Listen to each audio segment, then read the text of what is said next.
You have 1 week left to get your Apari/Trash Taste merch. That's right. Only 1 week left to grab it. Grab it now. It has beautiful embroideries on it, like the After Dark design and the regular Trash Taste design, as well as t-shirts and sweatpants. Show it off, Garnt. Look at this, look at this, look at this. You know what? This is the first time light mode is going to look this good.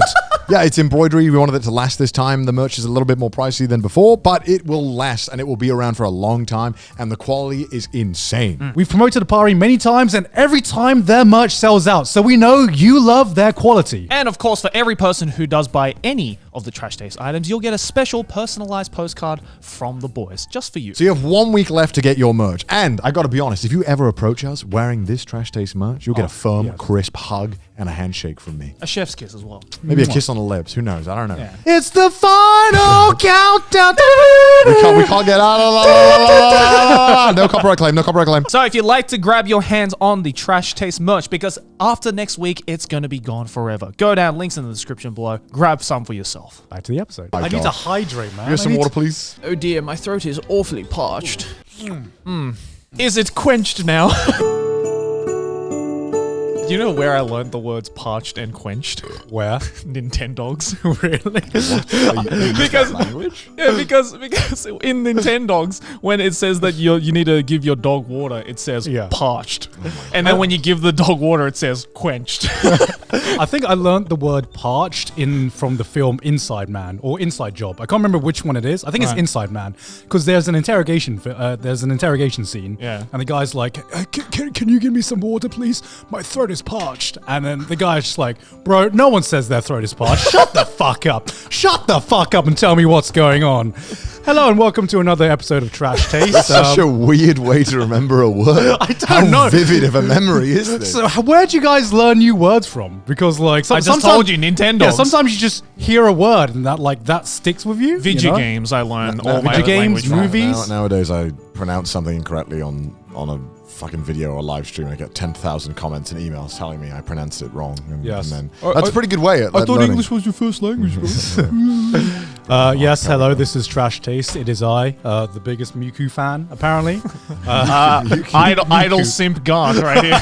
You look like you're about to go to an Idol concert. Yeah, so we're recording 2 episodes today, so we have to like change clothes. I guess I just gave that away. And there was nothing else in the office aside from Miku stuff. So today I am the biggest Miku fan. And with me is, of course, the second biggest Miku fan right now. No, don't call me out. This was subtle merch, bro. TM subtle. I didn't even know that was Miku merch. Yeah, it's Miku merch. Oh wait, no, I should know it. I'm old. If I turned around, people would be able to see very clearly. There's this a is big Miku. fat Miku at the back. Yeah. They don't need to see that. It's business in the front, fun in the back. and then there's just Joey, the usual, whatever. Yeah. The actual Miku fan. Oh yeah, and Merry Christmas, everyone! Yay! I guess this is coming out on Christmas. It's also the last episode of the year, Yeah. supposedly. Because the next episode is going to be coming out 1st of January. We didn't even plan that shit out. No, I guess that's just how the stars aligned. When did the last episode come out? Did it come out on New Year's Eve or did it come out on New Year's Day? I think it came out, like New Year's Eve, I think. Because I remember we were just getting drunk with Chris, and that was like the first episode of the year, right? Yeah. So I think it must have been after New Year's Day then. That doesn't feel like a year ago. It doesn't. It feels like at 10 all. years ago. My God, where did this year go? Because it feels like the past 2 years have just flown by. I mean, 2020 just disappeared in a flash, obviously, because everyone was just inside and depressed. But this year, I feel we were able to go out a little bit more, at least in Japan. We were able to go out a little bit more than last year. But I think in our case, we just had so much shit going on that it all just seems like a blur. I mean, I thought I was busy in 2020, and then 2021 was like, allow me to introduce myself, and then on the iPhone calendar, when you have something on the iPhone calendar, you have something on that day, there's a little dot to symbolize it. So it's very easy on iPhone to see how busy your past couple of months were because every month I came up to the next month and I was like, I'll be a lot more free next month. This month was super busy. Next month though, no dots.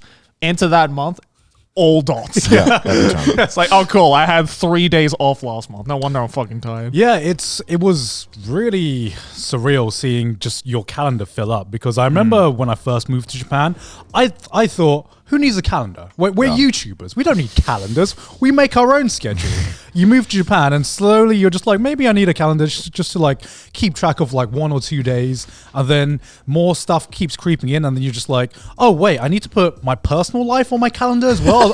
Because like now I don't know when like my mates want to hang out if I have something going on that day. Yeah. You know, it's like, it's so surreal just being this busy, and I never expected to be this busy in my life. I mean, it's definitely a good thing, right? Like, you know, it's a very definitely a very privileged position, I would say, to be busy and doing all sorts of cool stuff. But like at the same time, you know, it's only so much my body can handle. You know that scene in like every like business movie where the CEO's like, put it in my calendar.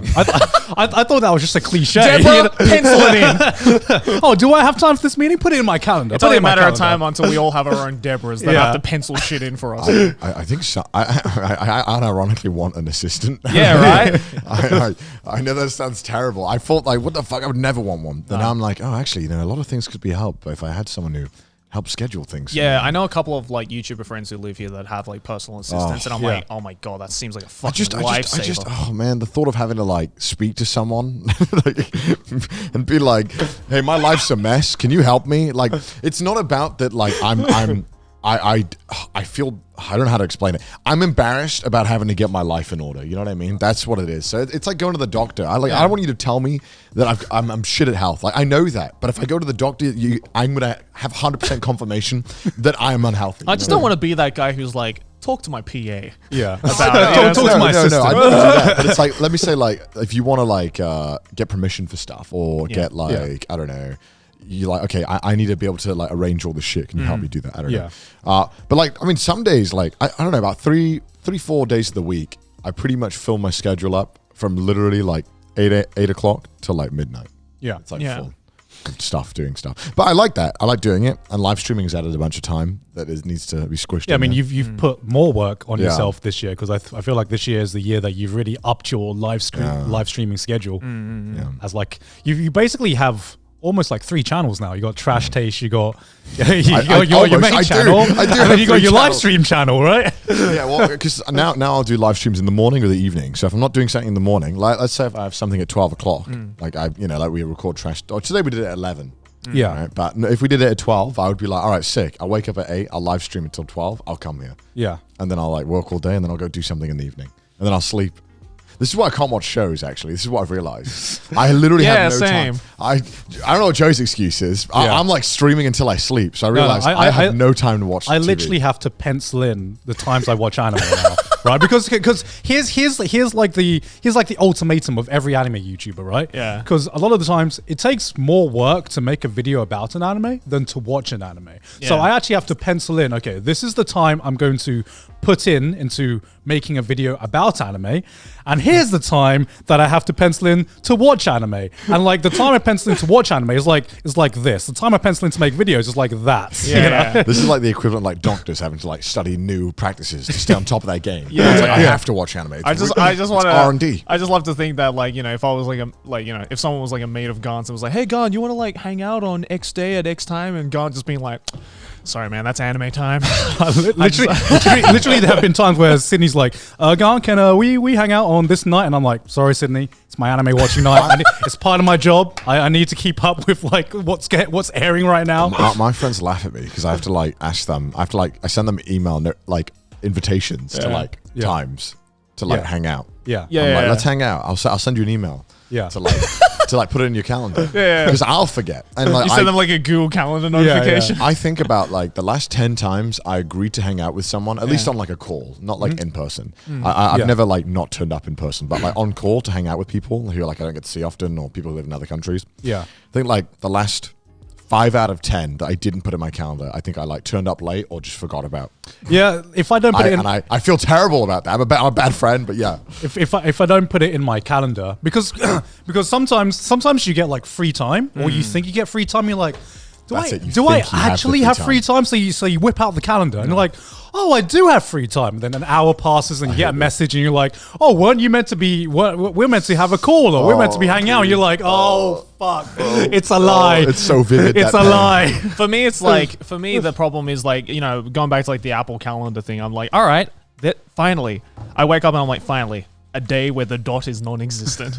I have a day off. I can do whatever the fuck I want. But then I go to my computer, I look at my other schedule that's sitting at my desk, and I'm like, oh, I have to edit 3 videos and do 2 sponsors. All right, so it's not a day off. It's a day to be inside, but I'm not necessarily doing anything outside, so it's not a day off.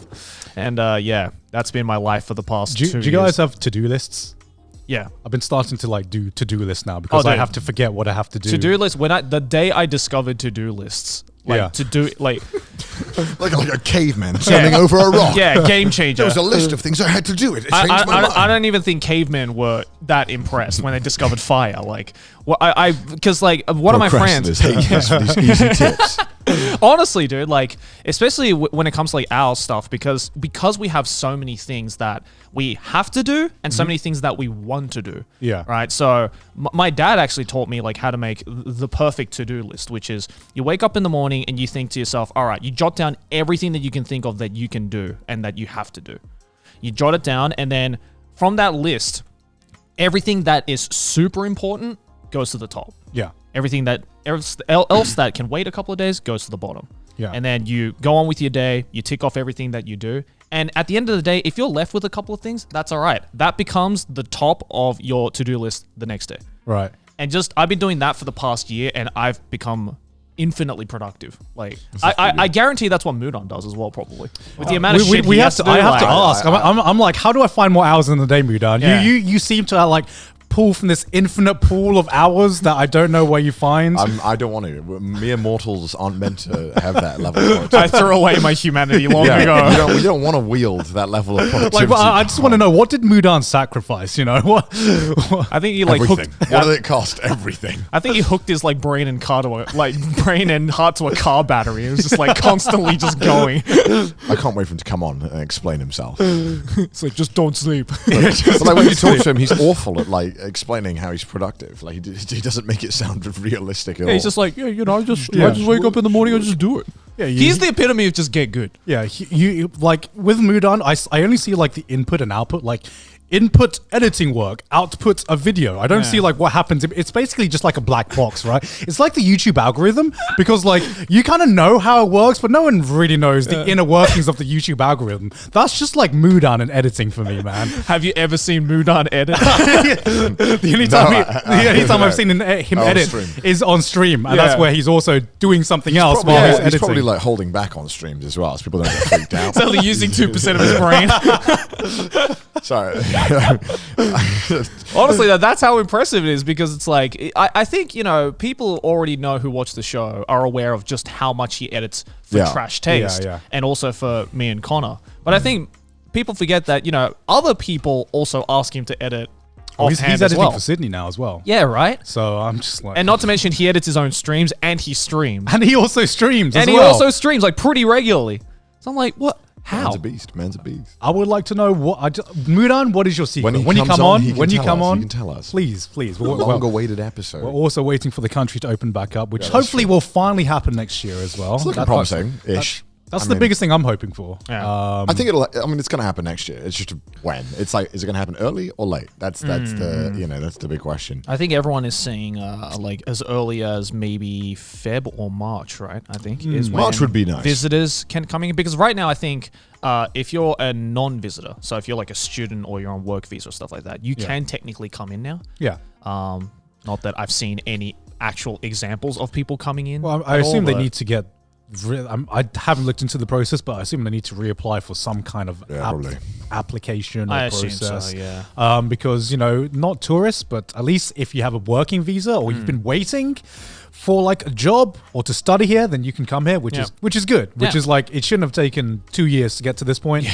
I feel bad for the students, man. Yeah, I know, right? Just being like, finally, I get to live my dream of coming to Japan. No, it makes me feel so bad because like when we applied, we had to wait like 3 months, and that was just like the worst 3 months, right? Because it's not the fact that it's 3 months; it's the fact that it's 3 months where you don't know what's going to happen in your life, and you're just like your life's kind of in limbo until you get that confirmation to be like, oh, okay, finally I can start packing, I can start preparing to go, and then but while you're waiting, you're just like, Should I start? Should I go? What's kind of going on in my life right now? I was wondering with the students thing. I was thinking like, okay, we had no way of knowing that it was going to take 2 years for Japan to open. Yeah. And like, I don't know what I haven't really spoken to any students about it, but like, what was like if you got to like you're like day one, right? You find out Japan's closing. Yeah. Like, do you just like wait and see, or do you just decide to do something else and then like hope that you can just then go back? Well, like, I don't know. I think for most students, I don't think anyone was anticipating them to fucking stay in limbo for 2 years, right? So I'm sure the majority of students were like, oh,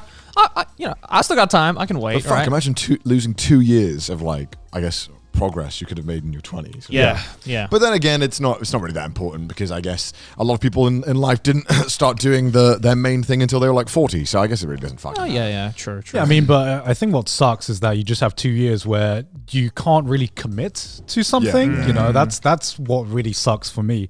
Where I always want to have a goal that I'm working towards and know that I'm actively working towards that goal. Yeah, me too. Because one of my biggest pet peeves is like if I feel like I'm not working towards something, then I just feel lost, and I just feel like a fucking lost soul. And I need something concrete to work towards. And that's why like I really empathize to anyone waiting for a visa. And thank God you guys can finally come here. Hopefully you get here soon. Get to eat some sukemen. the number one thing. Go and get Fuck some the sushi, fuck the ramen. Go to your local skimmin joint and discover true happiness. Yeah, we had the Michelin star ramen. We did. And it was very, so we didn't know it was Michelin star, right? So there's a... It was a place Maylene recommended to us. Yeah. Was it ramen? Because I thought it was soba. No, it's ramen. It's like chuka soba, which is like Chinese soba, which is like technically The ramen. Some noodles- people the call noodles- it ramen. The noodles are more ramen noodles. It was very light for a ramen. It was very light, Because like when you said like ramen, I was just like, oh, it's going to be a heavy ramen because ramen's the kind of meal that like takes you out. It knocks you out for like an hour because of how heavy it is. It's like the thin noodle ramen. I guess. It was good. It was light. good. But you know, when I was thinking about it, I'm like, okay, what do I think I have the wrong expectations of Michelin star. I think I expect some kind of stupid, luxurious, like gourmet thing. But I guess it's more about value. It was like 1,000 yen. At least the one I got was like $10. Yeah. I mean, like $8, right? I guess for you, like. It was amazing. I have a picture of it. It was very good. But the whole time I was thinking, I was like, I think sukemen is more tasty than. I think so too. I think so as well. That's what I'm saying, man. The bog standard sukemen, which was better than the Michelin star ramen. I agree. Honestly, I didn't enjoy the ramen that much. And okay, because here's the thing, right? I feel like Michelin star, if you've been to enough of them, especially in Japan, because it's like in Japan there's so many Michelin star restaurants, but I've realized that with Michelin star you come in with like the wrong expectations, right? Yeah. And this is gonna make me sound, make me sound so fucking privileged. Michelin stars aren't all that great. It's a Michelin star, Garnt. It's a Michelin star. But like, here's the thing, the right? tile man? No.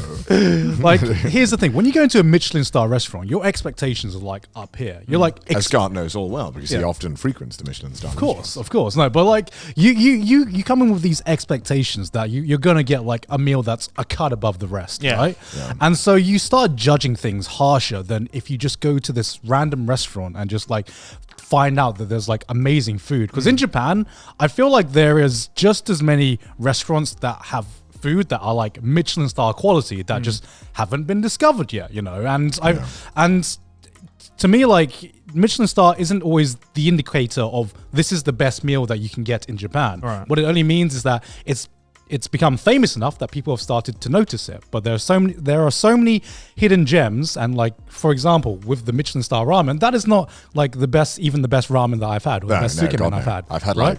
I think I've had like sketchy ass places that. I honestly think the insect ramen I had for my video was actually better. Yeah, and that has 150 crickets in it. Not shitting on this. We haven't named the ramen place because also don't want to like fucking. I'm saying that because the insect ramen was actually fucking amazing. No, and also like, because it's Michelin star, it actually made it a worse experience for me, right?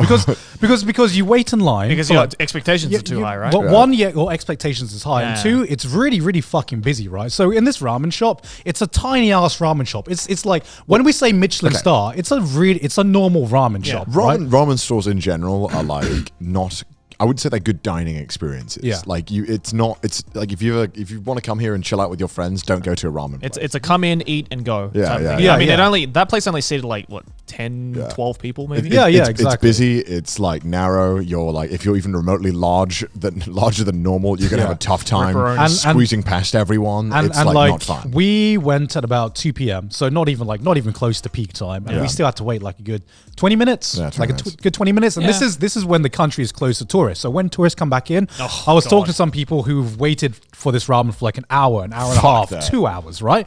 And you get shepherded in, and then you're expected to just eat the ramen and leave, right? There's no downtime. You get given a bowl, you eat it, and then leave. You can't, like, to me, part of like the food experience is just like not feeling pressured to eat the food, but just like feeling like I can take my time to enjoy this food. Yeah, right? I couldn't even like bask, like as good as the ramen was, I couldn't bask in it because there was the pressure of, I could take my time with this, but I'd also be pissing off the 20 other people still waiting in line. Exactly. Standing outside. This is why I've realized that ramen is best at like midnight.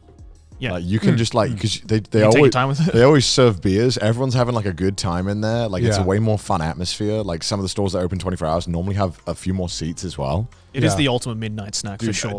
It's honestly, it's awful for your stomach. Like there's a good chance you might like bring it back up. But some of the best ramen experiences I've had are like midnight. We're in like a sketchy area of some place in Japan. Everyone's drinking beers in the store. It's a cool atmosphere. Everyone's talking. It's so much more fun than ramen during the day where everyone's just there to eat and get out. Yeah, like, the best ramen experience I had was when I was absolutely shit-faced in Shibuya at like 2 a.m. And then my friend Makoto was like, ramen tabetai at like 2 a.m. And I was like, okay. So we ran around the corner to this like awful sketchy place. Like the ramen wasn't even that good, but it's just fun. It's just fun. Like when the moment it went down, I was like, damn, it's good to feel alive. But then the moment you walk out, it's like, it's awful. All right, because you've ruined your stomach with. You're right back gonna die now. Because to me, like the restaurant experience goes beyond just the taste of the food, right? There's like a reason why your mom's cooking always tastes fucking good, right? It's because that cooking means something to you. You know. Where's the heart, man? What's the heart in the ramen?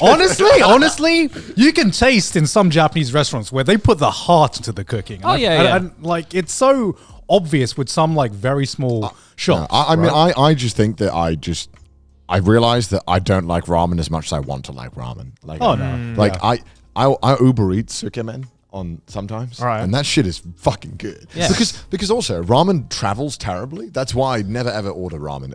Unless you have like one of those really old style ones where they like bring you the actual bowl with everything in it. That's the only one I get. Problem is nowadays with ramen, with Uber Eats, they separate the noodles and the broth. So they just give you a broth in like a plastic thing. A lot of the time, They don't actually put the noodles in. You have to put the noodles in yourself. Bruh. Yeah, it's not good. And the noodle's supposed to be like piping hot in the broth. So it doesn't really work. But sukemen, it travels pretty okay because it's because the broth is so thick, it's like magma. The broth is so thick, it stays really hot, and then the noodles are supposed to be separate anyway. And then you just dunk the noodles in, and it's almost as good as get it. No, I wouldn't say it's definitely better good, in shop, but But like if you're you need that itch. So I've been saying, man, I've been advocating because like ramen is that one Japanese dish where before I moved to Japan, I was thinking, I'm gonna eat ramen every fucking week, every day. I won't lie, I've had ramen 3 times the past week though. Really? But I didn't have ramen for like months before that. I was saying like the last time I had ramen before we went to this Michelin star ramen place was like I think a year before. That's just because I have like zero craving for ramen, because why would I have ramen when I can have sukemen, right?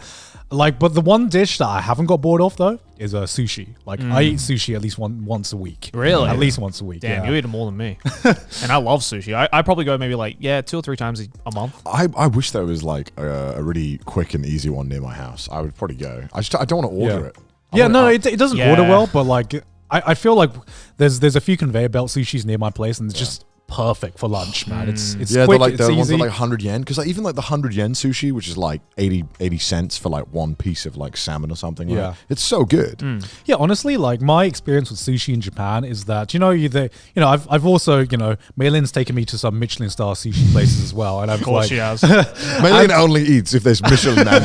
She's like, I don't see the Michelin men anywhere. I'm not going in. Basically, part of the big reason why we've gone to more Michelin star places is because Maylin suggested these places to us. Swears by it. Yeah, which is how we found the ramen place, which is Maylin recommended the ramen place, and it happened to be Michelin star. But I have tried like a few like a lot of different sushi places of like different price points. And my honest opinion is that like sushi, you reach about like $30 a meal for a sushi, which is about, mid-range sushi in Japan, right? It's not cheap, it's not expensive.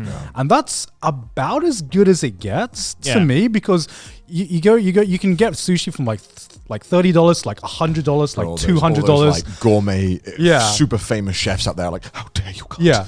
How dare you? And like my honest opinion is that I've had the expensive sushi, and I'm just like, it's better, but it's not that much better than like the $30 sushi that I can get. That's how it always is, though. Like, I find that the meals that are a little more pricey than the normal ones are generally like the nice ones, and then when you get to the stupid extravagant levels of price, it's just like not that. Yeah, it's like a tenfold increase for like a 5 to 10% better meal. I think I would argue that like if you're ever going to go to like especially like the high end sushi places, which is all around Tokyo, then like get something that you could only get in that high end restaurant. Right? Like, so like, because I remember I took my friend Luke to like the really high-end sushi place, because he's never been to like a high-end sushi place. So I took him to the one in Harajuku.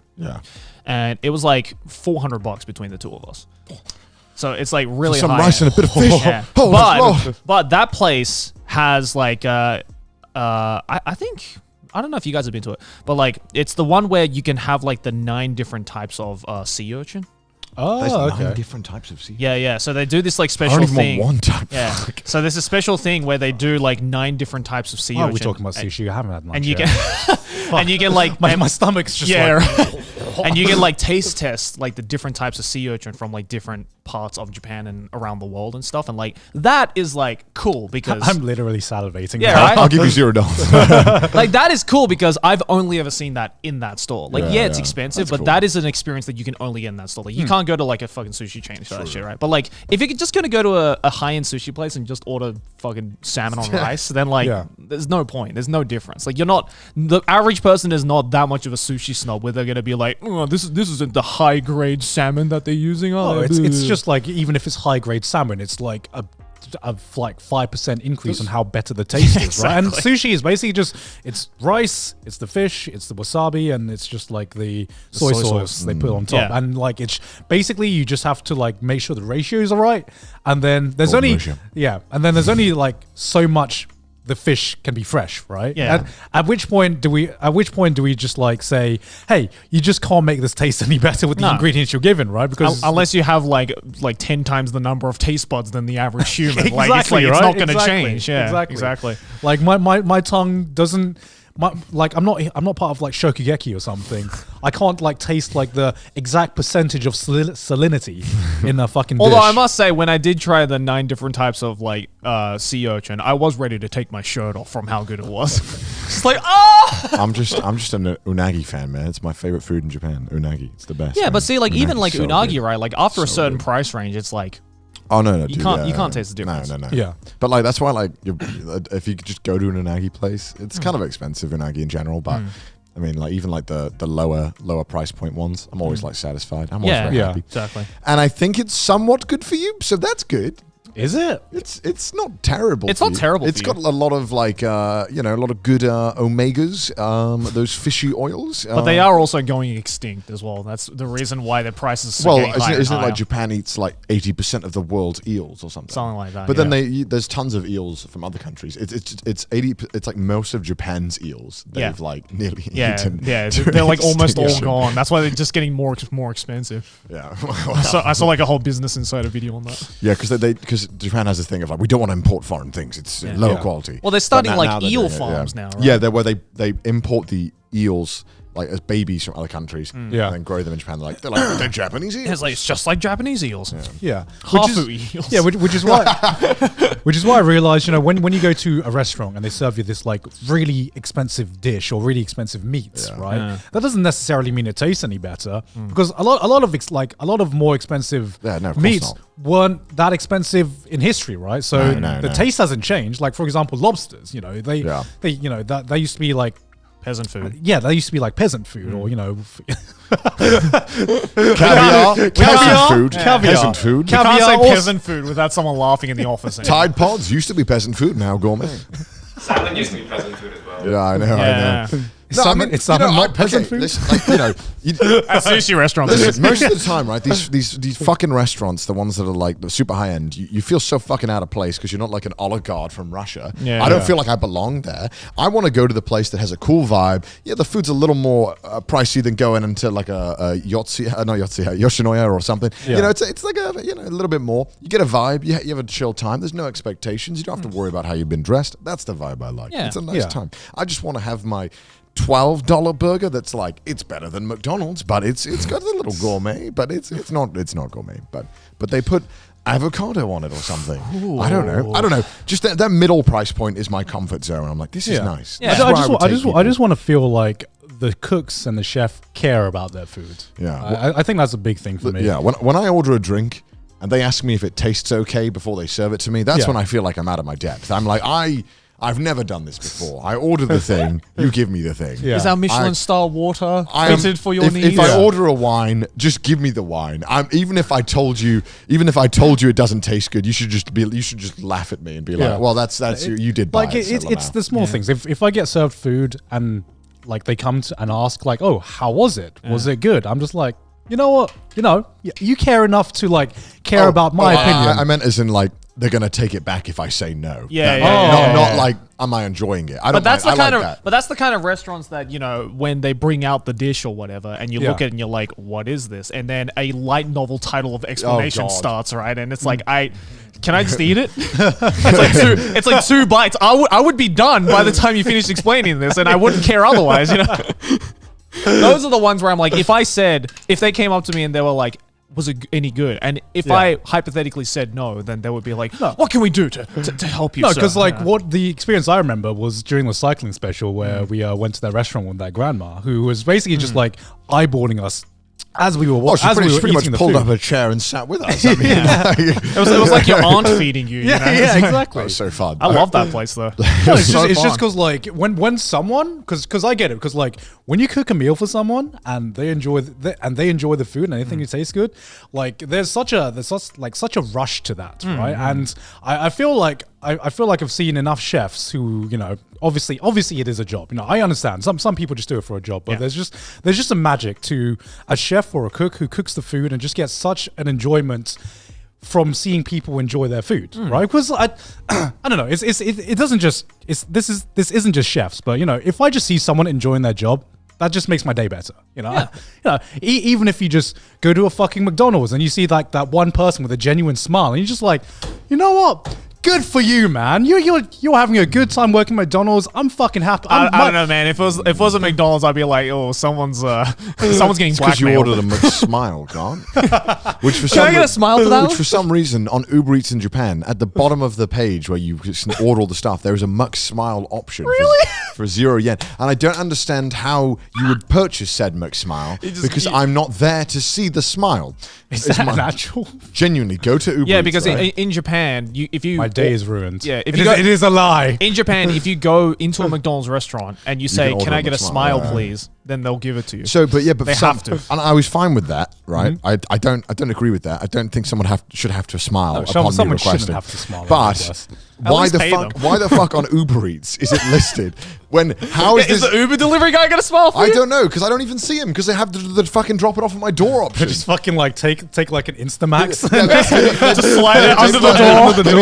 Like the fucking Uber driver just takes a picture of the McDonald's employee just smiling. Like, I don't understand why the Uber added this to the menu. I'm like, what? I don't understand how this is going to work. I added it one time and nothing happened. Because it's legally part of the McDonald's menu. Because obviously nothing is going to happen when I ordered the McSmile via Uber Eats. Because what would happen? I was just curious. Is this a Japan exclusive thing? A Japan exclusive. Of course it is. It would never work in the UK. They would employees would quit on the spot. They'd be like, I'd rather die than smile. It's the same with McDonald's here. It's like, you want a smile, please order it. Yeah, you could. Yeah. It's like an actual menu item in Japan. Poor workers being forced to smile upon request. At least give them like a tip or something, You can't tip. You can't tip. You can't tip here. So what's the reason for smiling? Oh, it's because the customer ordered me to smile. Smile. Enjoy your job. I want someone to encourage me as I order these 30 nuggets. That will inevitably destroy my body. Well, what I enjoy is seeing someone smile without me having to order them to smile. You know, just. But in Japan, you're like, you don't know if they're doing it because they have to do it. Yeah, Japan is the master of business smiles at the end. Yeah, of I don't know. I feel like I've been to enough places. Some places in I Japan know. where I'm just like, okay, this is like the corporate smile I'm watching. yeah, now. Yeah, because there's no way if you turn up like half drunk to a McDonald's that Yeah. they are happy to see you there. Like stumbly ordering a cheeseburger, you know what I mean? Like there's no way anyone is happy about that. Can I get a smile with that, please? Big Macs.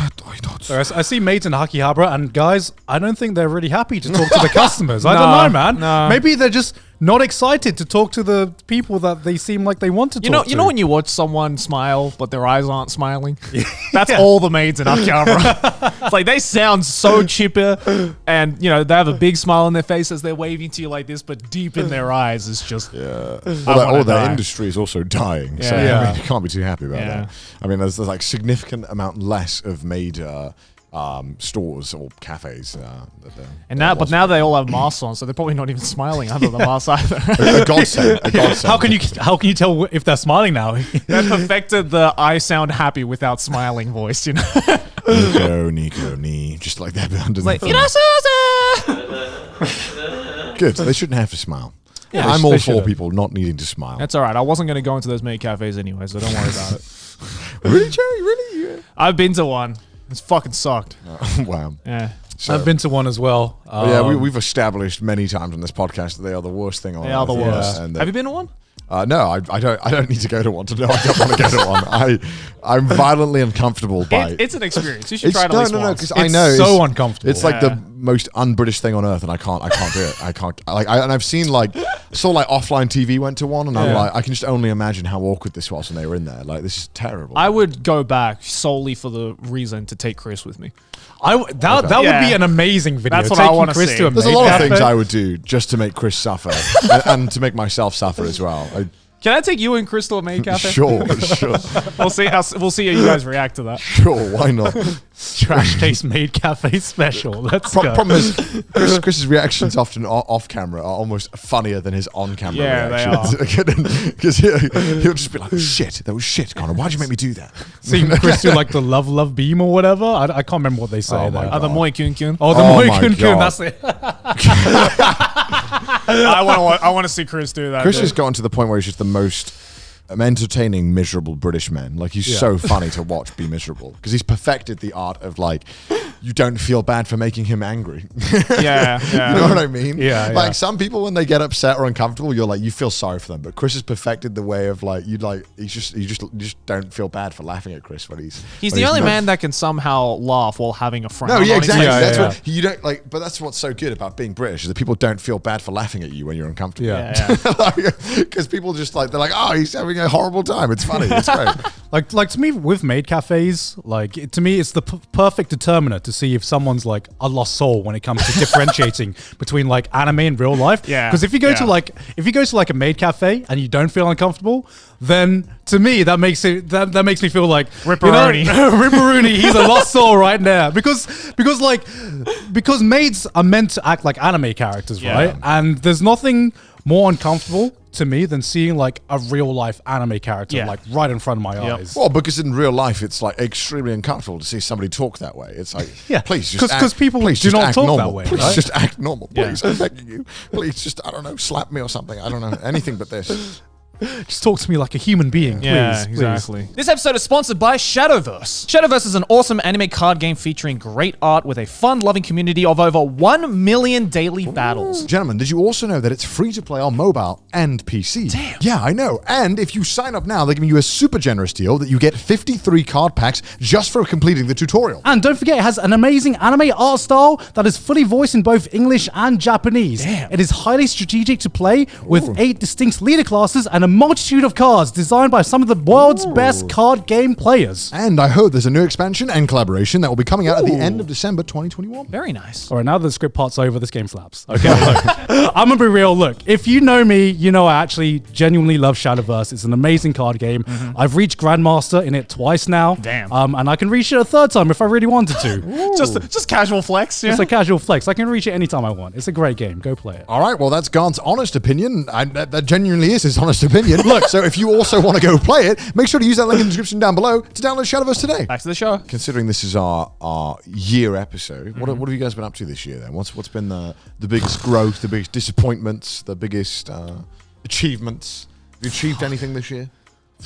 I'm not dead. I'm still alive, I guess. Yeah. Fuck. Yeah. What have you achieved, Connor? Not much, really. We all say that, but I think to our audience, it's like, well, okay, I can name off about 50 things. Okay, well, we have moved studios. We've got a much. That happened. This is probably the biggest thing. Yeah, this is probably the biggest thing. It's difficult because you don't want to spend too much time patting yourself on the back, because if you do, you often get lost in that, and you become big conceited. You want to keep pushing forward, and never be complacent with what you've done. I mean, I guess I'm happy I moved house. It didn't really feel like something that I've achieved, but I felt like it was a big dub. Moving to a better place. It's all right, man. Sometimes you have to stroke your own dick sometimes to feel good. That's the only way. Definitely a minus is the gym has been less apparent in my life. I need to get back. I'm just happy. Karen, can I say where we used to live? I would just say we could say Saitama. So I'm glad we've moved out of Saitama. So all that time when we said that we lived in Tokyo, that was a fucking lie. We lived in Saitama. Well, not exactly. It's the greater Tokyo metropolitan area. Okay. It wasn't like is Zone 6 really London? Saitama is massive. Saitama is a fucking massive location. Okay. It's like 3 times the size of Tokyo. We lived in like the area that was like connected close to Tokyo. So it wasn't difficult. We going into Tokyo, there was like different trains that we could get to go into Tokyo. So we could like either take like the rapid train, which takes like 20 minutes or something to get into central Tokyo. But like the rapid train is like only comes once an hour. It was a unicorn. Yeah. Then there's a commuter rapid. Oh, the commuter rapid. There's the local rapid, commuter rapid. The local stops at every spot. Obviously, the rapid stops like I'd say half. People in Japan are definitely going to figure that out where we are. Yeah, maybe. Oh, really? You think so? Yeah, because the commuter rapid is like only one train line. Oh, really? Well, no, there's a few stops that it goes to that we could live at. Yeah, but like you can, I think people in Japan now figured out, it's definitely that line that they will live. I guess. Well, good thing we don't live there anymore. Yeah, good thing we don't live there anymore, so there you go. Yeah, there's only one train line. There's only the Psycho line. There's 2 lines. Okay, well, I'm just going to say it because there's only one line. Joey. Well, they wouldn't know the exact stop. Yeah, it's fine. It's fine. But there's 2 lines in Saitama though that you can get, the Kei and Toku and the Psycho. Kei and Toku sucks. It stops at every stop. It takes like 10 hours to get anywhere. There's like 2 lines. One of them actually gets you places. The other one, it literally takes like 2 hours to go from like the well, it's because Kei and Toku, like from start to finish, goes through 4 prefectures. It's crazy. It's nuts. Yeah, and then like where we used to live, like we could plan going into Tokyo, right? Because you can plan to go at this time to get the commuter rapid. It's a fast train. But my God, going back was such a pain, right? Shinjuku at like 11 was like nightmare. Yeah. Because you'll never get the commuter rapid. You'll never get like the rapid. It's always the local, and then suddenly a 20-minute commute turns into an hour. On the local train. It was like the first few times I was like, okay, I can do this, and then afterwards, especially when we started coming to the office, where we moved office, it was I wanted to move a lot closer. The first year didn't bother me much. I didn't really care much. Then it just got to. But yeah, I'm glad we moved. I mean, I liked where we lived actually. It was a nice area. Yeah, it was a really nice area. It's just too far. Yeah, and I won't lie. The Uber Eats selection was shocking. You pretty much you had one option for every cuisine. Yeah, so it was like if the Thai place was bad, which luckily it wasn't. The Thai place there was banging. Okay, the Thai place was like the best place. Yeah. But like because Garnt's Thai, right? But he's like, if it's not Michelin, I ain't having it. There was like no good Italian food that delivered. Which was like this is the most privileged fucking thing. I don't care. I love Italian food, and I love getting. I don't know like if you've pasta. heard of Domino's. It's pretty Italian if you ask me. They do pizza. They do pizza and pasta. Oh, there was one place, but it was ridiculously expensive. For me, the biggest thing that was missing in our Uber Eats selection was healthy options. Oh yeah, there was like no like salad or anything. Like if you wanted healthy food, you needed to cook it yourself, and a lot of the times, I wanted to eat healthy, and then like I would get back from work, and then the day would be over. This is the most first world problems. God forbid I chop up lettuce in my own home. We like the Uber Eats selection was rather poor. This is like pre-oligarch like levels of wine. I used to just go out a lot to eat just because when I did move into my previous place, I saw the Uber Eats options. I was like, Oh yeah, fuck that. I'm just gonna go out. Yeah. It's busy, innit? But also, you were a lot closer to the places than I was, so. Yeah, I guess so. There was like nothing near It was me. nice though. Like that area was super nice to walk around in. Yeah, because it was such a quiet area. neighborhood. Yeah. Because like I feel like I only started to really walk around and explore when I was deciding whether I should move or not. Right. And I was just like, oh, there's a lot of cool places, a lot of cool cafes and restaurants that I just didn't notice before because I'd never bothered exploring the area and they didn't show up in Uber Eats. So how could I discover them? Yeah, exactly. Right. And yeah, like I feel like there's a lot of small local places that I miss now, but you know, I'm also happy to be in a more convenient area and be outside that area. I'm just happy we've all moved into much bigger and nicer places now. Yeah. You know, and like, you know, as good as our previous places were, like I think, you know, especially after we got this office, I think it was definitely time for an upgrade in our personal lives as well. Yeah, I mean, like I've said this before, but I was happy with my place, and I was very lucky to find the place that I have moved into. But you know, I was still pretty happy with my place. So, it's to me it's definitely an upgrade, but it's like a natural progression to me. And I feel like there are some things that I've definitely progressed in like 2021, and then there's some things that I feel like I've probably regressed in or stayed the same. I don't know. It's been a weird year because after 2020, everyone was just like, all right, ready to like hit the ground running in 2021, and then the environment just didn't allow us to like hit the ground running. Yeah. So like I remember like I think for a lot of 2021, like I can say this now because I think before going back to England, I was definitely burnt out. Like I'm gonna say this now. Like I was definitely burnt out, and everyone's just like, oh, why didn't you take a holiday? Why didn't you take some time off to just look after your mental health and all that stuff? And what I would say was, there was nothing that I could do.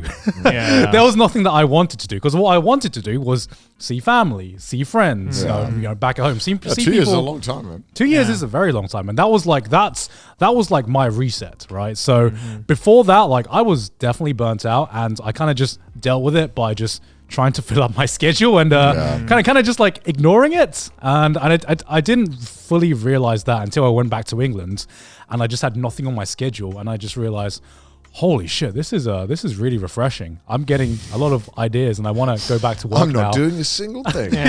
Is this what it's like to have a break? Have a proper break? Is this what it's like to have a life? To just not do anything? Yeah. So, I mean, that's kind of like what has been hardest in 2021, because 2020 was a year where, you know, the entire world was fucked. 2021 was like me waiting for the world to get back to normal, and it's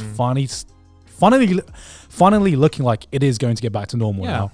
Yeah. Fingers crossed, touch wood. Are you boys happy with your YouTube channel this year? Yeah.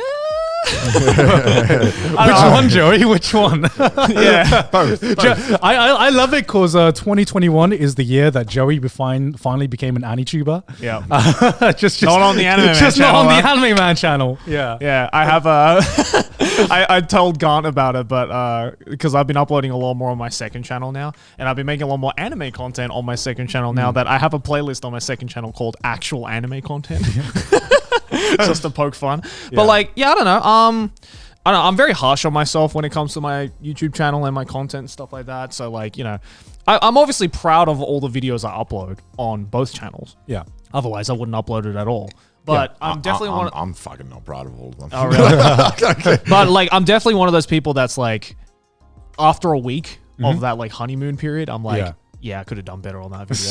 I'll do better on the next one. And then I try and do it, and I keep thinking I'm going in the right direction. Then I'm just like, at the end of it, I look back at all of it. I'm like, yeah, like 5% of it was okay. Yeah. There were 95% could have used a bit of work, but I think, like I have like plans for next year for what I want to do with my shit. But like, I don't know. It's going to be scary because it's going to be a lot different to like pretty much everything I've established up until this point. So see how it goes. But you know, I guess that's what we have Trash Taste for, right? Like as a fail safe almost, or not so much a fail safe, but like, Because I guess like a safety net. Yeah, like a safety net, I guess. Because when we started, again, it's like when we started Trash Taste, we were like, oh yeah, this will be like a nice side project for us to do, you know? Yeah. And like we could do all sorts of cool things on the sideline while we focus on our main content. But now it's like, well, we're at like 1.1 million subs or something, which is insane on the main channel. Thank you again, by the way, guys. Yeah.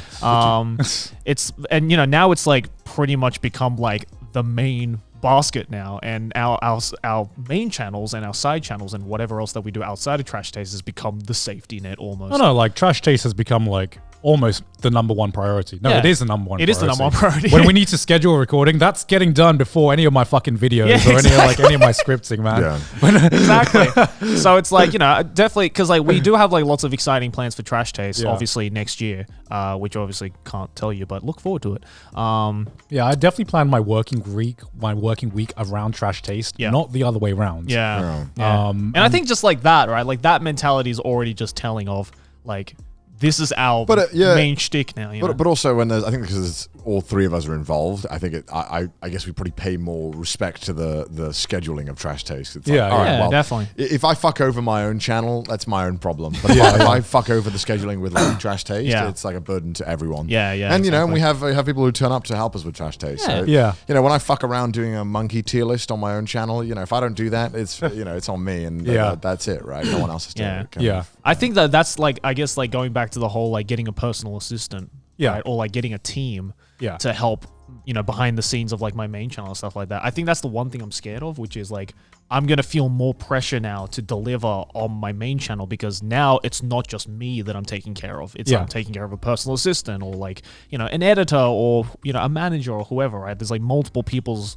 livelihoods at stake, right? It's like that's really the only thing I guess that's stopped me from personally getting a personal assistant. I just don't even know what to talk to them. Maybe they'll realize I'm fucking stupid. I don't know. But like, why am I helping? It's a lost cause. No, like for me, I think the biggest change for me this year is I guess I've been really trying to figure out not what I want to do, but how I want to do it. I feel like you said this last year and the year before. So is that okay for me to say? Did I say this last year? You definitely said this last year. Yeah, because I think this year has been the year where I've really like knuckled down to try to really start thinking of my main channel as like content, as a job that I have to like break down and like actually be strict on how long it takes to like make a video, because you can't be taking months to make one video. No, I mean like it's like because I think one big thing that has changed since joining Trash Taste, right, is that for better or worse, my content upload schedule is compared to your guys, right? And like especially like seeing how your guys' content is made, like not saying like obviously I'm not saying like anyone's content is better or worse, It's just like I've kind of realized that I want to upload as much as you guys, but with the workflow of my style of content, I've tried to like cut as many corners as I can. And there is just too many bottlenecks that I can't do to I've reached max productivity that I can reach with my channel. And before last year, I was like, I can improve. I can do better. I can do like 3 videos a month and Trash Taste. And now I've come to realize that not only is that setting the wrong expectations for me to feel like I can do it, and I feel bad if I don't do it, but it also like sets the wrong expectations for the viewer as well. Because if the viewer's expecting me to upload that many videos a month, and I kind of keep doing that, then that's just going to be unsustainable, and I'm just going to burn out, which I did do this year. But that's like I didn't burn out because I was putting myself through too much work. I burnt out because of the world situation. But I've just realized that I need to make a schedule which is sustainable, and unfortunately, it's for better or worse. Like my upload schedule does get compared to your guys, but like I've come to realize to not feel guilty about that anymore. When I make jokes about it, I'm just like, I don't give a shit. I don't think it's just having a bit of fun. Yeah, I also don't like. I've never considered. I don't think me or Joe have ever thought that your channel, or your content and channel, is comparable to ours in any way. Like I don't think one upload is equal to one upload on No, and no, like definitely not. Like I guess it's like forced me to like really break down a workflow to like the video, right? Because like, how long would it take? How long does it take you guys to like make one video, like hour wise? Would you say that varies an awful lot. that varies It can be greatly. literally like 2 hours or like 100. Yeah. There's no in between. Yeah. There's some videos that like even one now that's really, it's like a really big video that I've been working on and I've been wanting to do for a very long time. Yeah. A lot of moving pieces and a lot of edits and a lot of footage to go through. But you know, that no matter, even if I put like a month's worth of like let's say if you just took the hours I put into it, let's say it's like just a full working month of hours into one video. Yeah. It doesn't fucking matter because I got to upload the week after anyway. So it doesn't like it. Yeah, exactly. But then maybe the week after will be something that took me 2 hours. Yeah, so it's kind of, you kind of have to juggle it, but also not make it look like all these videos are like completely different quality. Yeah, exactly. Which is why I kind of just realized, okay, the only way I can make my videos not seem drastically like different in feeling, theme, quality, production is to just have, I guess, me being an idiot and my personality being like the focal point of, of the video, or at least a main aspect of the video. Yeah.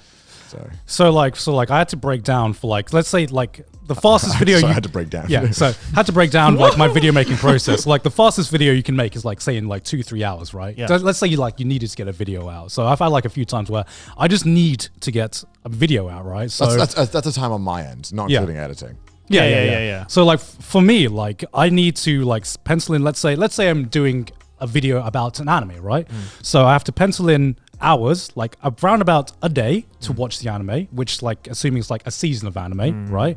And then let's say 2 days for 2 days for scripting, which is like 1 day for the actual script, 1 day to like finish the script and actually make it like a good script, you know? And so that's already 3 days, right? And then I have to have like, you know, 2 hours or so, 2 hours for like the recording of the script, and then I send that off. So that's like on my end, 3.5 days already to be sent off to the editor. Now the editor edits it and he has to send it back to me, and I have to do like the finishing touches, upload, and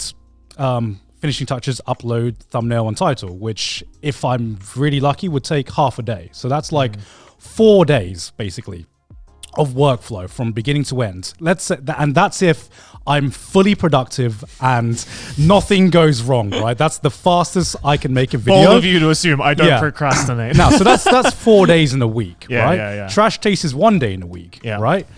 I also want weekends as well. So now you're just wishful thinking at that point. You are weak. Beggars can't be choosers. I've realized, like, in my previous years when I've been able to do 3 videos a month, I've been able to do 3 videos a month and trash taste because I've just worked on weekends, and I've just realized I kind of want weekends, and I kind of also want to do other things like stream and like maybe focus on some side projects as well. And I've just realized I'm trying to put too much on myself, and there's like, with the type of video I'm making, there is no way I can make this video faster than the way I'm making it. And people will say, well, why don't you become like a personality-based channel, like, you know, you guys, where, you can do different kinds of content that is more focused on your personality. And I've played around with that, and then I've just realized, no, I kind of like enjoy what I do. I like scripting.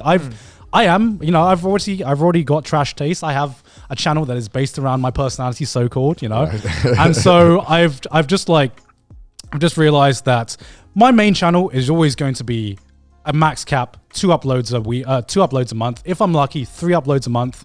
And I'm not going to feel guilty if I don't make that. If it's 1 upload a month because I'm traveling or because I'm on holiday, that's what you're getting. And like, I guess this is a message to you guys as well, which is, I know the image is just like, oh, Garnt's a lazy bum who doesn't upload that much. But trust me, I am working at full capacity, and you guys are getting 2 uploads.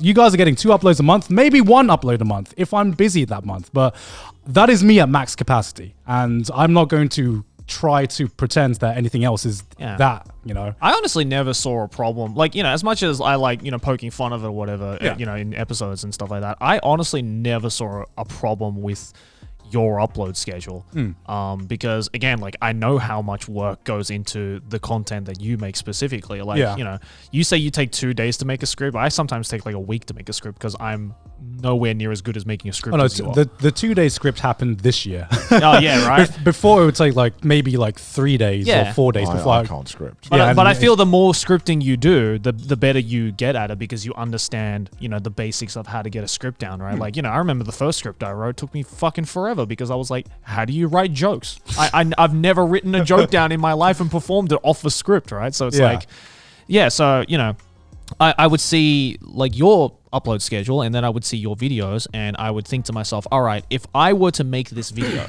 how long would it take for me? Yeah. And then I think to myself, it'd probably take even longer than it probably took Garnt. Yeah. Right. And that's why I've never really seen a problem with your upload schedule. If anything, I think like I'm honestly even thinking like for next year, I'm thinking to maybe go to like something similar to your upload schedule as well because I think this year the thing that's changed with my channel is that like I've definitely upped my quality of content or like I've upped the bar of the minimum standard that a video should be. Yeah. And that has resulted in videos not only taking longer to make and to edit for Mood On, but also it's taken longer to prepare just in general. Yeah. So it's like right now, especially these last couple of months that I've been in like a little bit of a burnout, I've noticed that like one video a week is starting to get tough. I actually forgot I had to upload the other day. Yeah, right. I was so busy. I mean, especially with us legitimately too, right? just forgot to upload the video, and then the day it was like midnight, and I was like, oh, I could upload it right now because it was supposed to go up in 3 hours, but I had to wake up at 4 a.m. to do a call. Yeah. So I was like, fuck this. I need like these 3 hours of sleep I'm getting. Yeah. Right. So, but it's like, especially with us two now that we've like put more effort into our second channels as well, right? Yeah. And on top of Trash Taste every week, and then Trash Taste After Dark every week, right? Yeah. Like. That's already so much shit on my plate that I realized like, oh, if I continue this, once a week schedule, if I kind of lock myself into this once a week schedule, I'm either gonna completely burn out. I'm either just gonna be so fucking exhausted that I can't do anything, or worst case scenario, both. And the quality of my videos is just naturally gonna go down. Right? Yeah, been toying with the idea of just not uploading all January. Doing the classic YouTuber move. Oh yeah.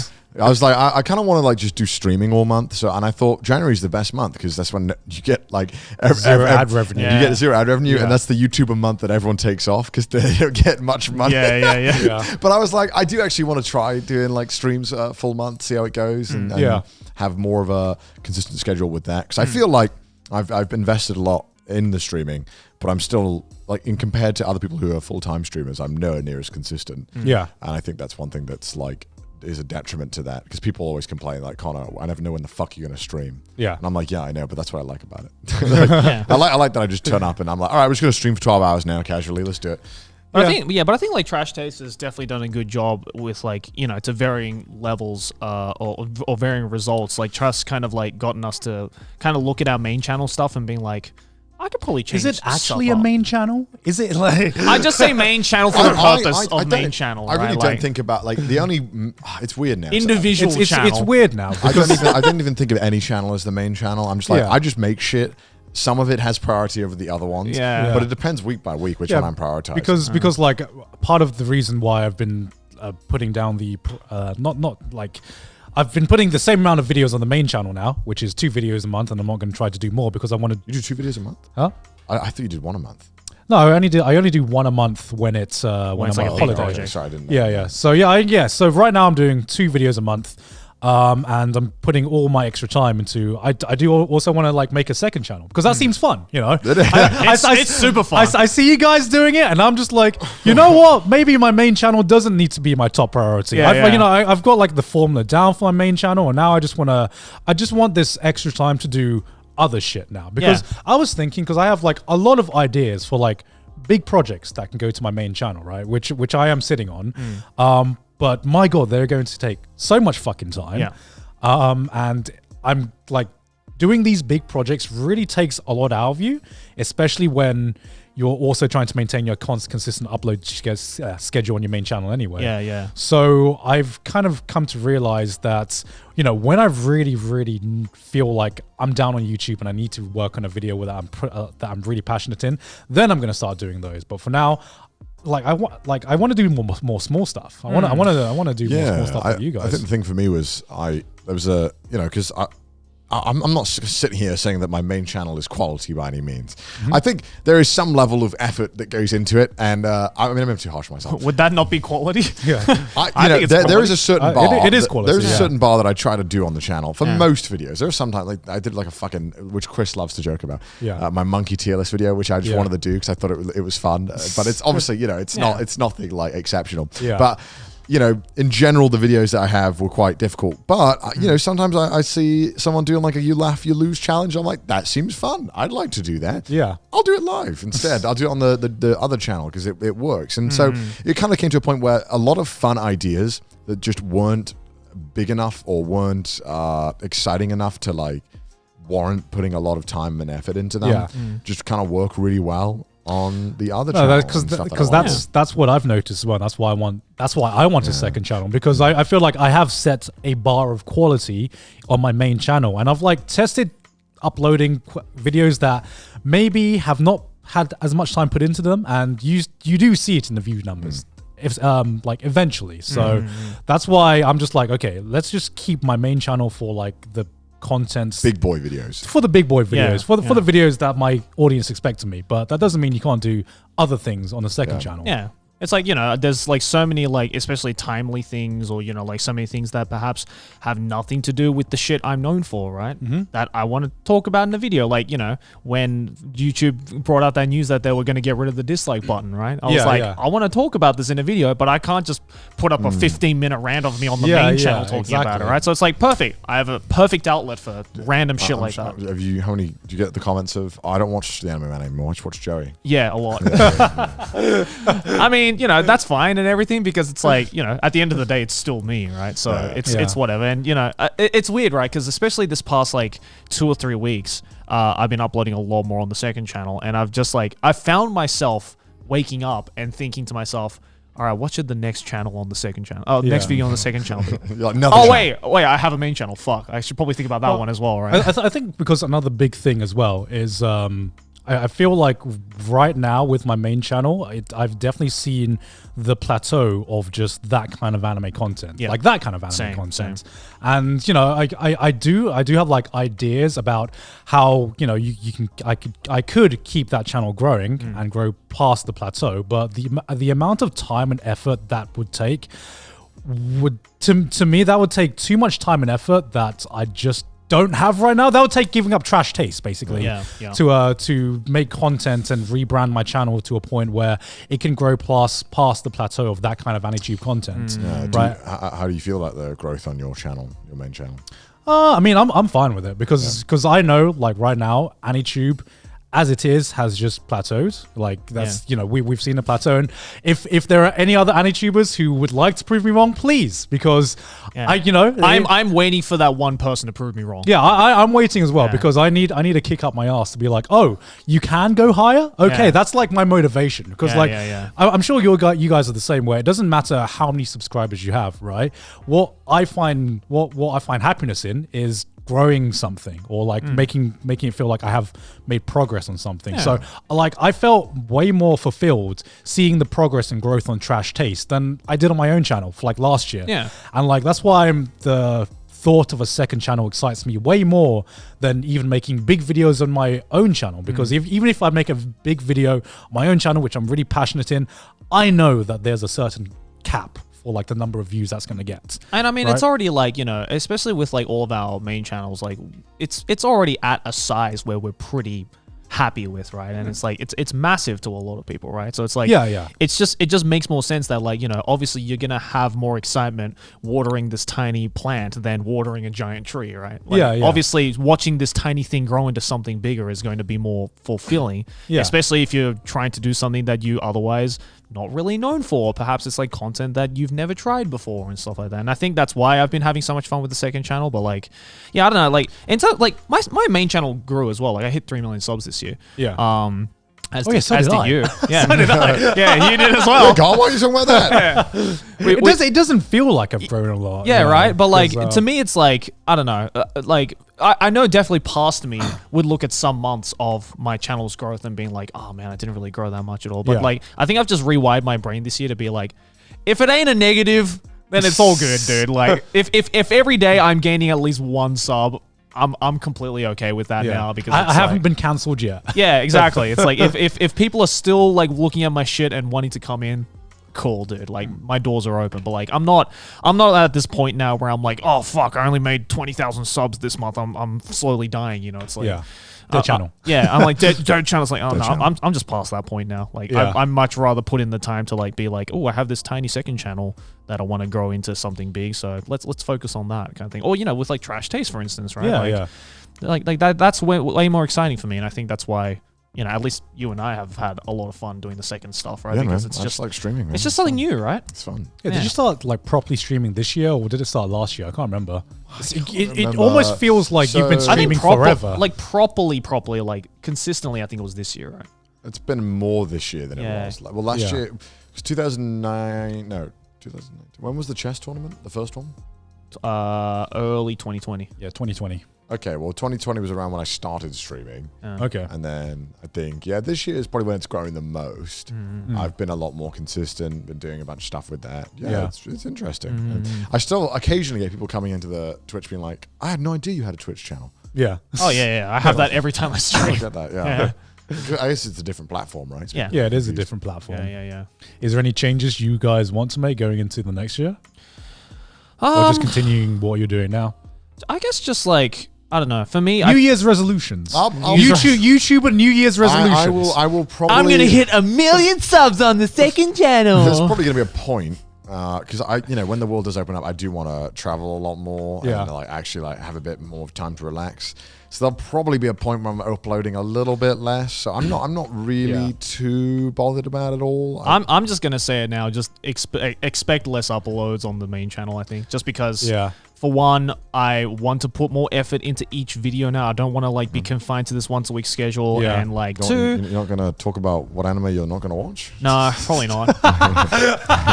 If I do, that'll be on the second channel where actual anime content exists. Subscribe. But I don't know. Like at least with the main channel, like I think I know what kind of content I want to like focus more on the main channel from next year, but that is definitely going to force me to not upload every week. Just because it's going to be impossible. Yeah, I think last year my New Year's resolution was to be more productive and to upload more. And then as I've just said, this year I've kind of realized, that I tried. I really did because I went like a good like 4 months where I had like 3 videos a month, and I'm just like, did you really? Yeah. I'm just like. This. It was before we went to the UK. It was like pretty consistent. Was it really? Yeah. Fuck. Well, you don't watch Giguk? I do, but no. It was literally just before the office move, and then it took like fucking 3 weeks for the office move. God, I mean, it was around the same time, so it was like the first the first half of the year, and then I realized, okay, my resolution was just unsustainable, and I'm like, I've accepted that. So my New Year's resolution is I want to do more collabs. And it's not going to be on the main channel, which is why I want to focus more on another channel, because I've kind of realized collabs just don't work for the dynamic on my main channel. That's what do you mean, Garnt? What about our collab? Our collab. Remember that one? That one? The one collab. That legendary collab. That one skit. Yeah, that we did. Yeah. Okay, that was a long time ago. That was like 3-4 years ago. You just threw me under the bus like that. No, I mean, because like I want to do something that's like not scripted, and I feel like anything I script in collabs, anything I do on my main channel has to be scripted. So that video was obviously scripted. I also just want like more time to work on like side projects. I want to do a week-long live stream at least at some point. I'll do it at some point. Good luck with that, bro. I'll do it at some point. I did 3 days. Just double it. It's just double, yeah. Just double them. Easy. Did that not like break you? No. Dude, 3 days would like easily break me. Dude, off like 3 hours breaks me. I think I made a mistake of shouting during one game too much, getting angry, and it fucked my throat for like the next day. And then obviously it wasn't having any time to heal because I was just talking all day. Yeah. And so that was a rookie mistake. If I do it again, I'm not going to shout as much. Not as angrily. But actually the sleeping in that shit bed was kind of uncomfortable. I didn't really get good sleep. That was one thing. No, yeah, I wouldn't. I wouldn't with if a I had fucking thousands of people. Yeah, with a fucking rave going on in the. That wasn't it. It was the bed. The bed sucked. I'd probably just do one night where I just go and sleep in my nice bed, and I'm like, I'm rested, boys. Let's get it. Let's go. Come on. Must keep streaming.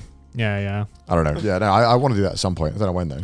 Yeah, and I mean, like, I guess, like, in the case with, like, Trash Taste as well, like, because, you know, the world is hopefully going to open up a little more next year. Yeah, we're just going to be really busy with that shit as I well. mean, like right? the workload for Trash Taste has been upped as well, right? Because we stream every week. If you didn't know, until at least until Christmas comes along, which Twitch.tv/Trash Taste which podcast. would be about now. But once the new year rolls along, I want to continue the weekly streams. Yeah, I do too. Right? I do too. But like what that means is that we're basically just recording another podcast every We week. pretty much have 2 Trash Tastes at this point. We have the Trash Taste and the Trash Taste after dark. Yeah, you guys are getting like 5 hours of content a week Which, from if us. there wasn't enough on my schedule already, there's another thing to tick off the main channel. It's another Trash Taste I recording. think somebody added up all the runtime of Trash Taste, and it was longer than like all of DBZ or something. Or something like that. I believe that. I'd still rather watch that over DBZ. And People were like, I've rewatched episodes there, and all of them. Oh my god. regarding Trash Taste, Christ. though, we figured out earlier that we've only uploaded one special this year. Which, which was the cycling special back in February, which we filmed the year prior. So, wait, will the figure episode count as a special? Just kind of. It's like half a special. it's like a I mini guess. special, Yeah. I guess it's a mini It's a special in nature, Yeah. not a name, because we're still in the office. Yeah, I mean, But we had yeah. the cycling special, and then we've had like some mini specials, like the figure special, the PC build special. But I guess it truly is like Top Gear now, where we get like one Once a big, year. one big special a year, and every other week is just like the we normal should aim for episode. 2 specials a year. I think. Yeah, That's yeah. probably a healthy amount. I think 2 specials. Yeah, well, a works. big portion of this Well, year remember was- when we first started doing specials, we were like, 4 a year. Let's do it. We're like, that ain't happening.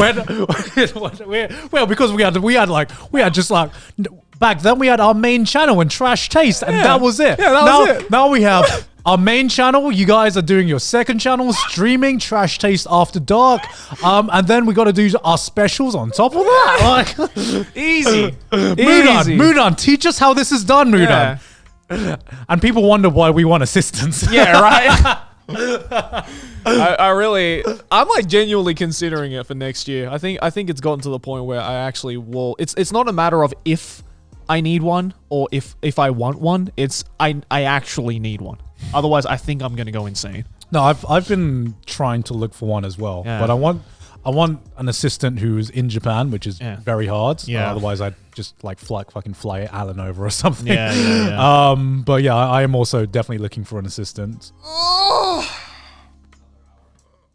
This episode is sponsored by Manscaped. Ho, ho, ho, gentlemen. The holidays came early. Thanks to Manscaped. Hell yeah! The leading men's hygiene brand, Manscaped just launched new products, including their all-new ultra-premium TM body wash and a 2-in-1 shampoo and conditioner. It's time to give yourself and somebody who needs it the gift of beautiful skin, hair, and balls this holiday season. Go to manscaped.com and use code TRASHTASTE for 20% off plus free shipping. Inside the Performance Package 4.0, you'll find the Signature Lawnmower 4.0. This electric trimmer has proprietary advanced skin-safe technology to reduce the cuts on your nuts. Did you know it's also waterproof, so you can use it in the shower? It's like a gift to your partner with less mess. It also includes the Crop Preserver and Crop Reviver, an anti-chafing ball deodorant, moisturizer, and toner. It's time to keep your North Pole feeling and smelling fresh. Gonna be south? This hygiene bundle will also come with a pair of Manscaped TM anti-chafing boxes that'll keep your junk feeling fresh all day. The perfect package for your perfect package. So you can get 20% off plus free shipping with the code TRASHTASTE at manscaped.com. That's 20% off and free shipping at manscaped.com by using the code TRASHTASTE. Clean up your nuts and make Santa proud this year. Thank you for sponsoring D's Nuts. You guys had any regrets this year?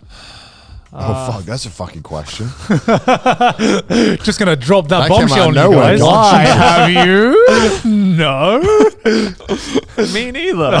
You don't have regrets? I'm trying to think. That question just came up on the top of my head. I and regret didn't, not going to the gym more. No regrets. I regret not studying kanji. It do be like that. As we found out on the Trash Taste stream It do be the like other that. day. But no, I actually regret not putting more time into Japanese, because my Japanese studying has been like very spotty this year.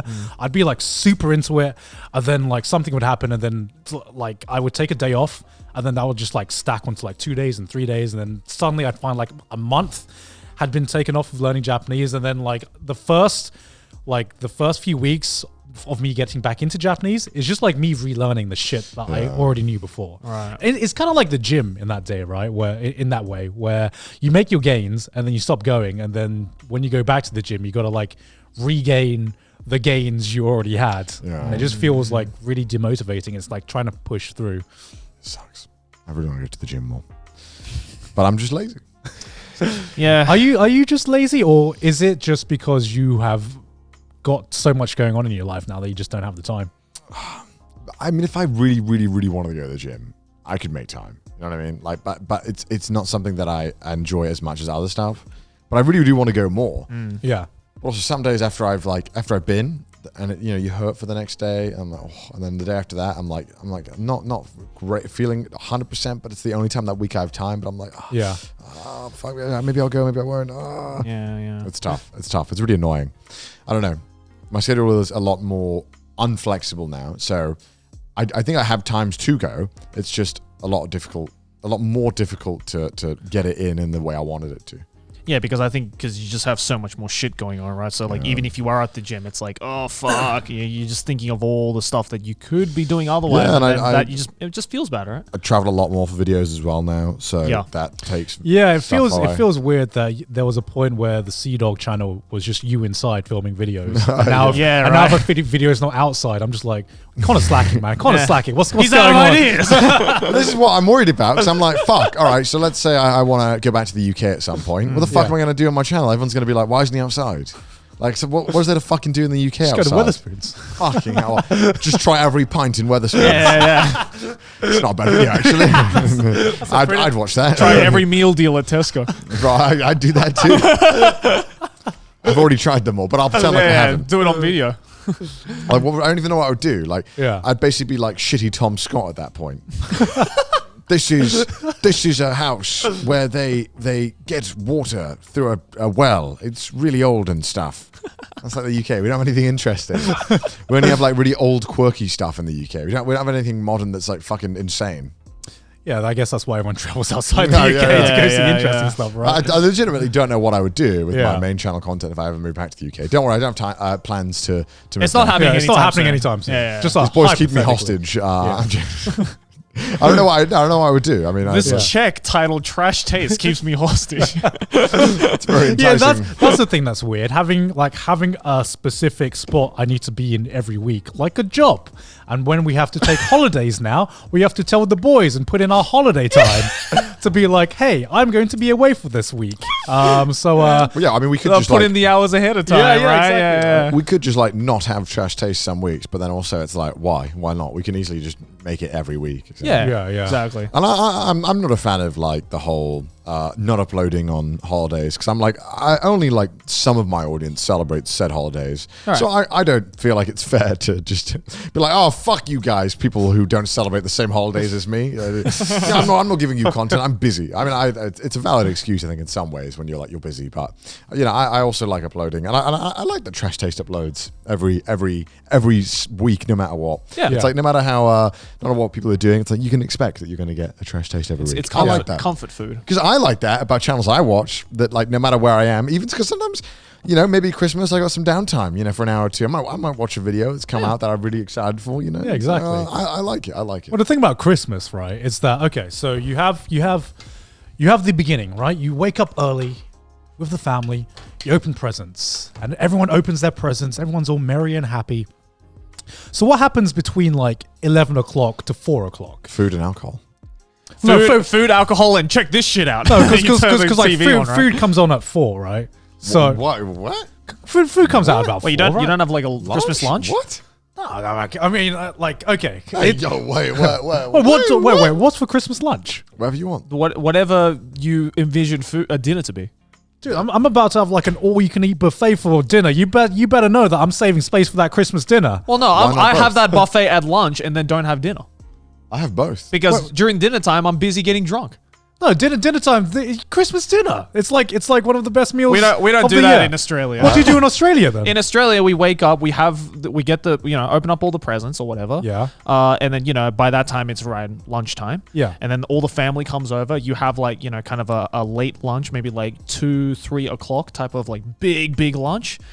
finish at like 5 p.m. and then that's when you get shit-faced with your family. And by the time dinner time rolls around, you're not hungry because you're still full from the massive lunch. I think I have lunch and dinner, Christmas dinner. Yeah, it's like a lunch and dinner. Yeah, it's for me. It's like it's one big meal. No, it is one big I have meal. two big meals. For me, what? How can your stomach handle that? It's Christmas, baby. That Christmas spirit, man. Like, I think enlarges my stomach by 4 times. Like the reason we don't have a Christmas lunch, or I've never heard of anyone having a Christmas lunch, is because I'm pretty sure during Christmas dinner you eat enough to like fill yourself up for a fucking week. Well, sometimes like you have friends who can't come to the dinner or something, so I'll go. I might go meet them for lunch or something. We'll You're going out on Christmas Day? Yeah, I'll go. What? Blasphemy! No, I like go to their house. What, you don't spend it with your family? No, I'll spend the dinner with my family because maybe there's someone who I want You don't spend all day with your family? No, not all the time. Sometimes I do. It depends on like who I can see when and when I can't. You know, some people they're having a Christmas thing, and I'll go and say hi. I'll turn up, and then I'll go back and spend the evening. Okay, with my so family. like last time I went back to Australia, I did that. Like I spent like a Christmas dinner with my friend at my friend's place, like my uni mate. But I did that the day after the actual Christmas event, as like a late Christmas kind of thing. Right. But like on Christmas Day, if I'm not at home with my family, then something's wrong in the family. If I'm not at home with the family, or we're not going to another one of our family's relatives' places, then some beef is going on. Yeah, something's weird. Well, some of them are friends, some of them are family. You know, it's kind of a mix. You know, depends who it is. Okay, but like my justification for the Christmas lunch in Australia is that you have to understand that Christmas Day is a very nice summer day. Right? So going outside, eating a massive thing by a poolside is very normal in Australia. Hey, pass me the turkey. I'm in the pool right now. Yeah, exactly. So you don't have a roast? No, we do.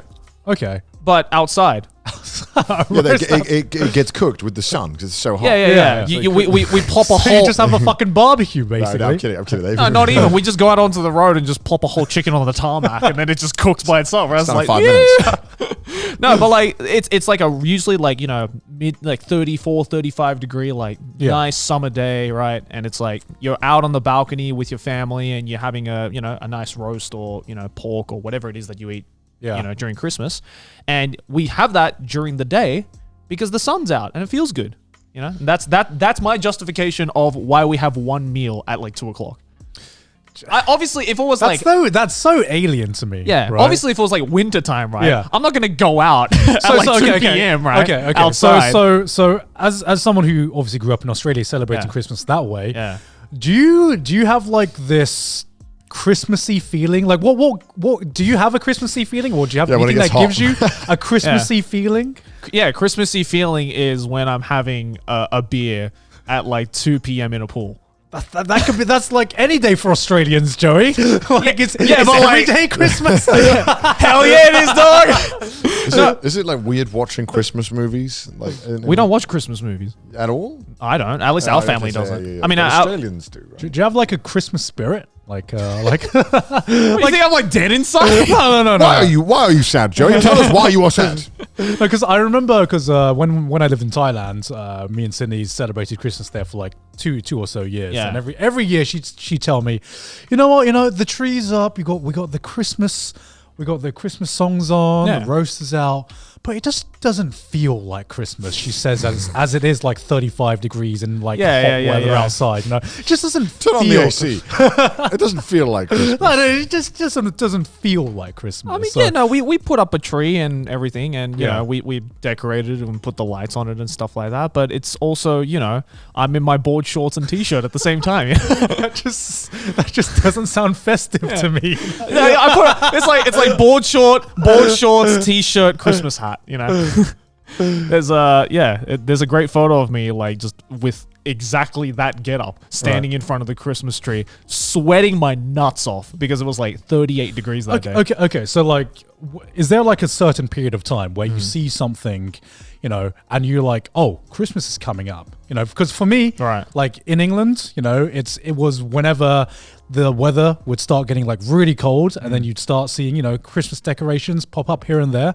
What is it like in Australia? It's the same thing. Is it the same thing? You see Christmas decorations pop up, but at the same time, it's like, oh, I got to start taking this jacket off. Oh my God, that's so bizarre. That's how we do it. Do you get any houses which like go absolutely fucking mental with Christmas decorations? Yeah, absolutely. Absolutely. So but the problem is, right? But the problem is because it's the summertime, right? You can't turn the lights on until it's like 9 p.m. because it's still bright outside. I feel so sorry for fucking Santa Claus and like with like a hot red jacket. Oh, he ain't in a hot red jacket. He has no shirt on, dude. He's in red board shorts, usually no shirt. On a surfboard. Do you have like snowman decoration and shit like that? No. We don't. Actually, does it snow in Australia? In some parts it does, yes. Oh. So in Canberra it does, but not where I'm from. No, not at all. It doesn't get cold enough. It's like the coldest it'll get maybe is like 10 degrees. Oh. Yeah. But again, like that happens in July for us, not Christmas. Still strange. What's Christmas for you, Connor? What do you mean? Like, what's your Christmas spirit? What's your Christmas being spirit? interrogated for my Christmas. Yes, yeah, come on. What is your Christmas His experience? Christmas is not spending the whole day with his family. No, I like spending the day with my family. Is Christmas like a special day for you? Not like does it mean something to you, but like is you know what I mean? Where it's just like, is Christmas just like the day I'm indifferent towards? I don't feel anything particular on the day. Yeah, I like spending. I like the idea of spending time with the family. You know, I sound like Mark Zuckerberg right now, don't I? I like human activities. I like seeing people on the day of the 25th. I'm cooking a skillet. Barbecue, sweet barbecue race. Sorry, Mark Zuckerberg meme. Sorry, I love that meme. To me, it's like it's. I don't know. I like watching the Christmas movies. They're fun. I like the Jingle All the Way. That's my favorite one. Jingle All the Way. What's that one? It's one where Arnold Schwarzenegger tries to buy that figure for his kid. Oh, that one. I didn't know the name of that one. I love that movie. That movie's so good. That's like my favorite Christmas movie. I don't know. It's I like Christmas Eve a lot as well, actually, with the family. Because everyone's kind of like, everyone's starting to warm up. Everyone's kind of like getting that family vibes. It's weird because Christmas Eve for us is a normal day. I don't know. We don't do anything special. Christmas Eve night, we kind of like all kind of like talk, watch TV or drink, have a nice meal. Because we don't talk otherwise. pretty much. Not as like a collective family unit. It's right. I'll talk to my mom and dad, or then I'll go somewhere, and then my brother will talk. You know what I mean? Like it's never like the whole units together. Yeah. But even now, because me and my family, all of us live in. Me and my brothers all live in different areas. My brother's gonna go to Canada now as well. Oh shit! So that's going to be even harder to get everyone in the same place. I was the difficult one because I was on the other side of the world, but now everyone's going to be the difficult one. Yeah. So I hopefully I'll get to see, because I didn't get to see my older brother when I went back to the UK. Oh, okay. Because he was busy doing stuff in Scotland, I think, or something. Are you going back this year? What, the Christmas this year? Yeah. No, I'm not. Okay. I don't want to deal with travel again. I feel that. I lost enough of my lifetime once. But because you didn't go to America to see Sydney's family, right? Yeah. So I guess that's fair enough. I don't have anything like that. So I saw my family. They got to see me. I'm like, I'll see you next year. I'll probably go back at some point in April or something and see them again. Wait, was it your parents that said that they would probably never come to Japan? No. Why is that? No. They never said that. Oh. Well, why not? They want to go to Japan. Yeah, well, why not next time, when the country opens up, they come here instead? Oh, yeah, maybe that too. Because I don't think they haven't come to Japan before, have they? No. My parents really want to come to Japan as well. I bought, my Christmas present was flights for them. Oh, hell yeah. Like last year. Oh. Well, there you go then. So I already... Do Christmas presents roll over? I'm like, what? Oh, you haven't redeemed it yet. I'm like, oh, man, fuck. It's sitting there waiting. So, they want to. They really, really want to. I've really sold them on the idea. When I first moved here, they weren't too hyped on it. But after I moved here, they kind of watched a lot more stuff about it, and they're really excited to go, which is great because I can't wait to see how utterly confused they are. But yeah, no, I'm really excited for them to come over. And yeah, that'll be fun. When was the last time you did spend Christmas with your family then? Because it must have been a while, right? The one before Japan, so 2019 I was in Japan, right? Yes. Yeah. 2018 Christmas then. Damn. That's been a long time. 3 years. I guess so, yeah. That's 3 years, bro. Yeah. Well, shit. 3 years ago. Because the first Christmas, I just moved to Japan in October, and I was kind of settling in. Yeah. So I was like, I won't come back. I'll come back next year, next Christmas. That didn't happen. And then I didn't come back this Christmas either. Do you guys ever cook for Christmas? Well, who does the cooking for Christmas? Oh, my dad. My dad. Yeah. Because like spends like 12 hours the day before. My dad spends like 2 days. So like what I've always wondered is when does the torch get passed over, right? Because when you have your own kids, Garnt, because you have no choice. Hopefully not for a while, because I need a lot of catching up to do.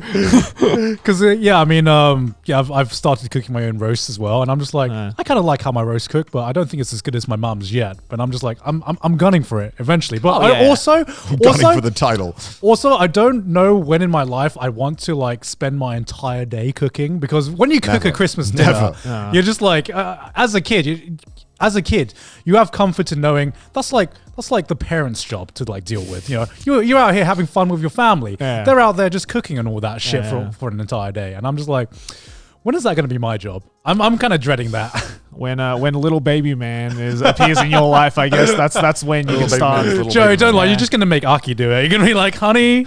Well, every Thanksgiving she spends like an entire day cooking food, and I'm just like, oh fuck that. I'm not doing that. Are you kidding me? You get to enjoy the fruits. Yeah, exactly. I get to just enjoy the food, right? So, yeah, I don't know. Like, I've been thinking that too, because every time, because I guarantee when I go back for Christmas, which I will be by the time this comes out, my dad is gonna force me to be like, son, it's time. You learned the ways. No.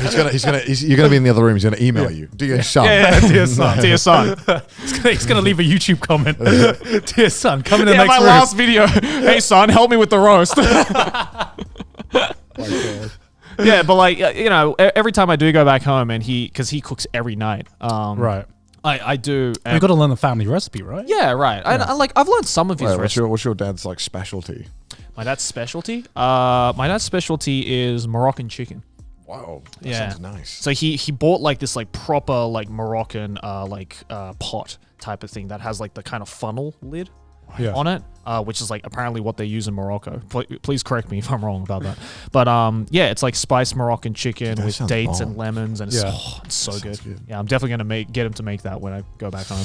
But it also takes like 6 hours to make, and I'm like, I mean, I love to have that, every week in my house, but I also don't want to invest in a fucking pot, let alone spend 6 hours cooking this thing. Well, that just means you haven't reached that point in life yet. When you settle down in a house, you're just like, maybe I have some spare time to start a hobby. Maybe I should because there are some like kitchenware which you never use apart from like that one event in the year, right? Yeah. And when you're like a teenager, you're just like, why would I need this thing? This is just taking up space, right? I hardly have any space in my kitchen as it is, but now especially moving into my new house, I'm just like, I remember going to Connor's house, and I'm just like, oh, Connor, this cutlery. Feels good. Feels good, Connor. God, this isn't Daiso cutlery. I bought IKEA's finest. Oh, I did actually feel a little bit like when I helped Aki last year for Thanksgiving, and she made like a turkey, like a whole turkey thing, because we bought an oven finally, and the gratifying feeling of me going, honey, bring out the oven tray. Was just like, oh, this is a special day. We never bring this thing out. Oh my God. Oh, this is a special event.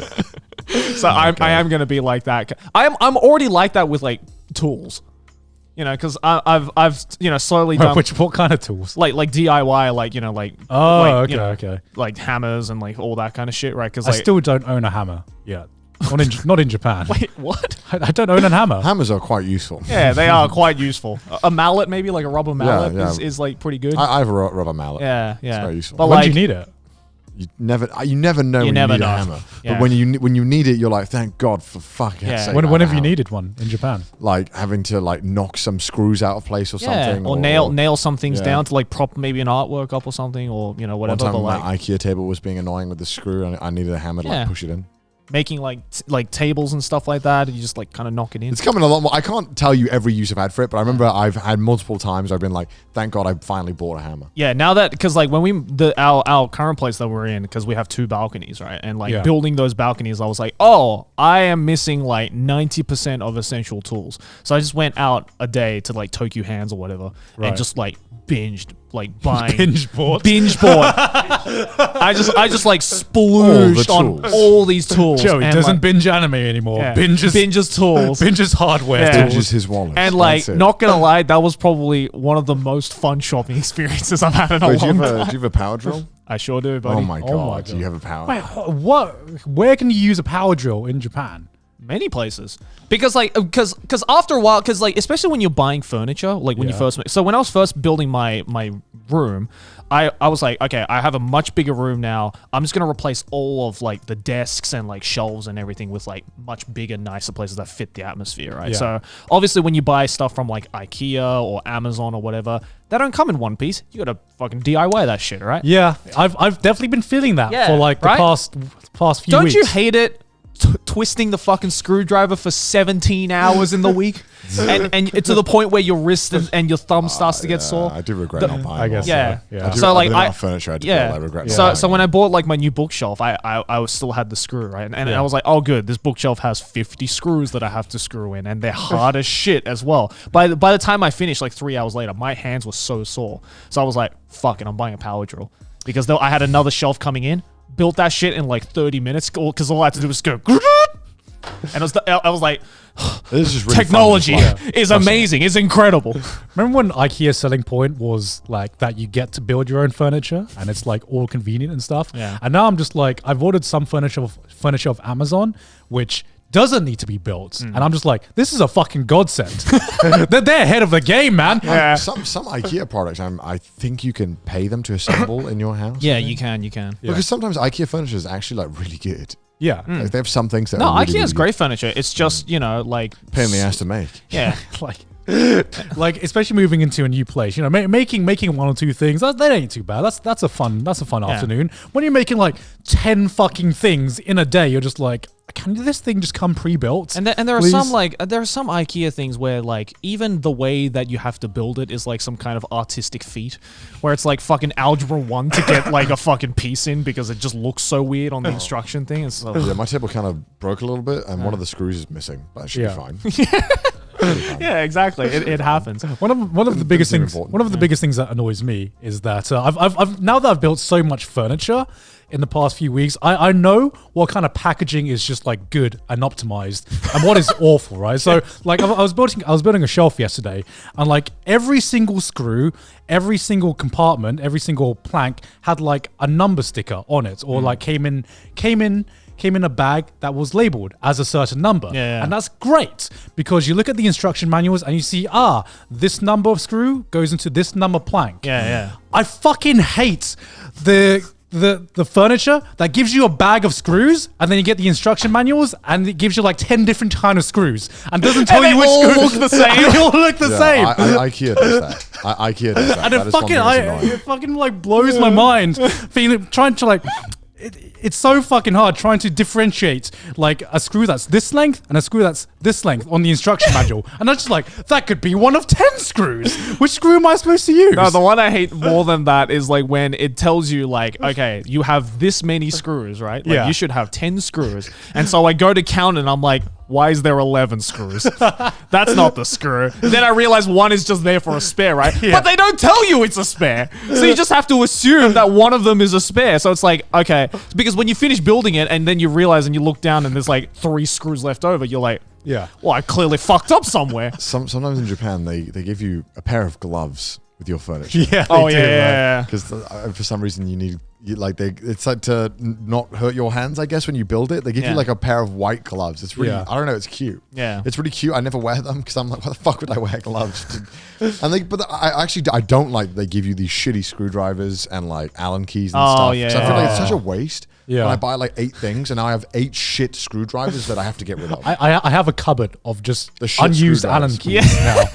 Like the shitty screwdrivers are less common than the Allen keys. Yeah, well, I bought my own set of Allen keys. Yeah, that same are here. all like perfectly measured and they're Yeah, great, yeah. really good quality. And it's so much better than using these tiny ones where you like destroy your palm trying to do that last turn. Like they clearly don't understand the concept of torque. Yeah. With some they're of not these. like long enough. Like the ones I got are really long. Yeah, they're really yeah. good. It's so easy to just like turn it. And like the quality of, for some reason, there are some furniture that the quality of the screws is just like all over the place. Shit. There's some that are just like perfectly ingrained. You can get your screwdriver in. Damascus steel enhanced nails. And then there are some which I swear are like pre-sheared. So you turn it and it's like a fucking ice skate, right? It's just slipping in and out, and I'm just like, how am I supposed to get this screw in? The worst feeling is when you like go for that, like it's like this much of the screw is still out, and you turn it and you feel it shear. Yeah. And you look at it and it's like already sheared. You're like, fuck. It makes like that horrible like. So you have to like fully like put your full pressure on it and not stop, because if you let go it'll like shear it more. You're like, fuck, I've got to get this in before I fuck this up. Is everyone keeping up? You know what we're talking about, right? Just furniture things.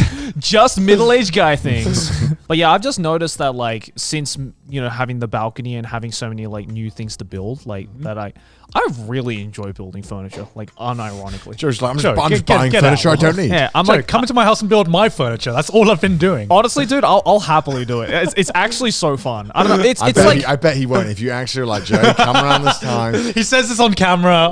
Camera turns off. Way. Yeah. Oh, I'm busy that day. No, honestly, like you like buy me lunch or something, I'll do it. All right, okay. Like I'll like dead ass help you out. Would you ever like consider making your own furniture, like going proper DIY, like buying the wood and everything? I have actually thought about it, but at the same time, what though? To make what? I don't know, just something. I don't know, but like maybe like a table or fucking I don't know, whatever. But like mahjong table. I have thought about it actually. I have actually thought about it, but like because I don't know, like I took woodworking like classes a little bit in like uni, because it was like a thing that we had to do, but like it's weird because I specifically remember I fucking hated that course. Like I really did not like doing like DIY shit. Yeah. And it's not until suddenly I've like moved and I've got all this like, I think, you know what it is? It's not that I enjoy DIY. It's that I like the feeling of getting new furniture. So that just changed drastically as opposed.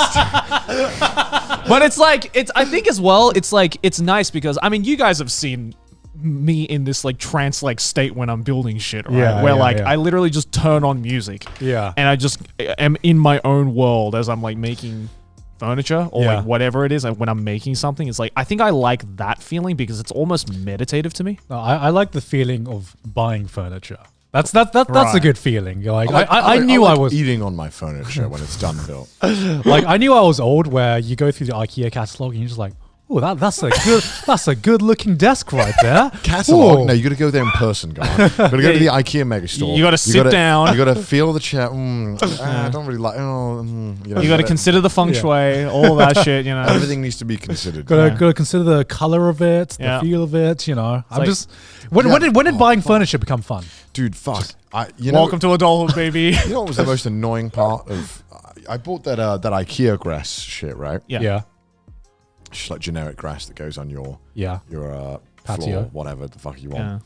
Because I wanted to have some grass so I could because it feels nice. It feels good. Yeah. So I bought it.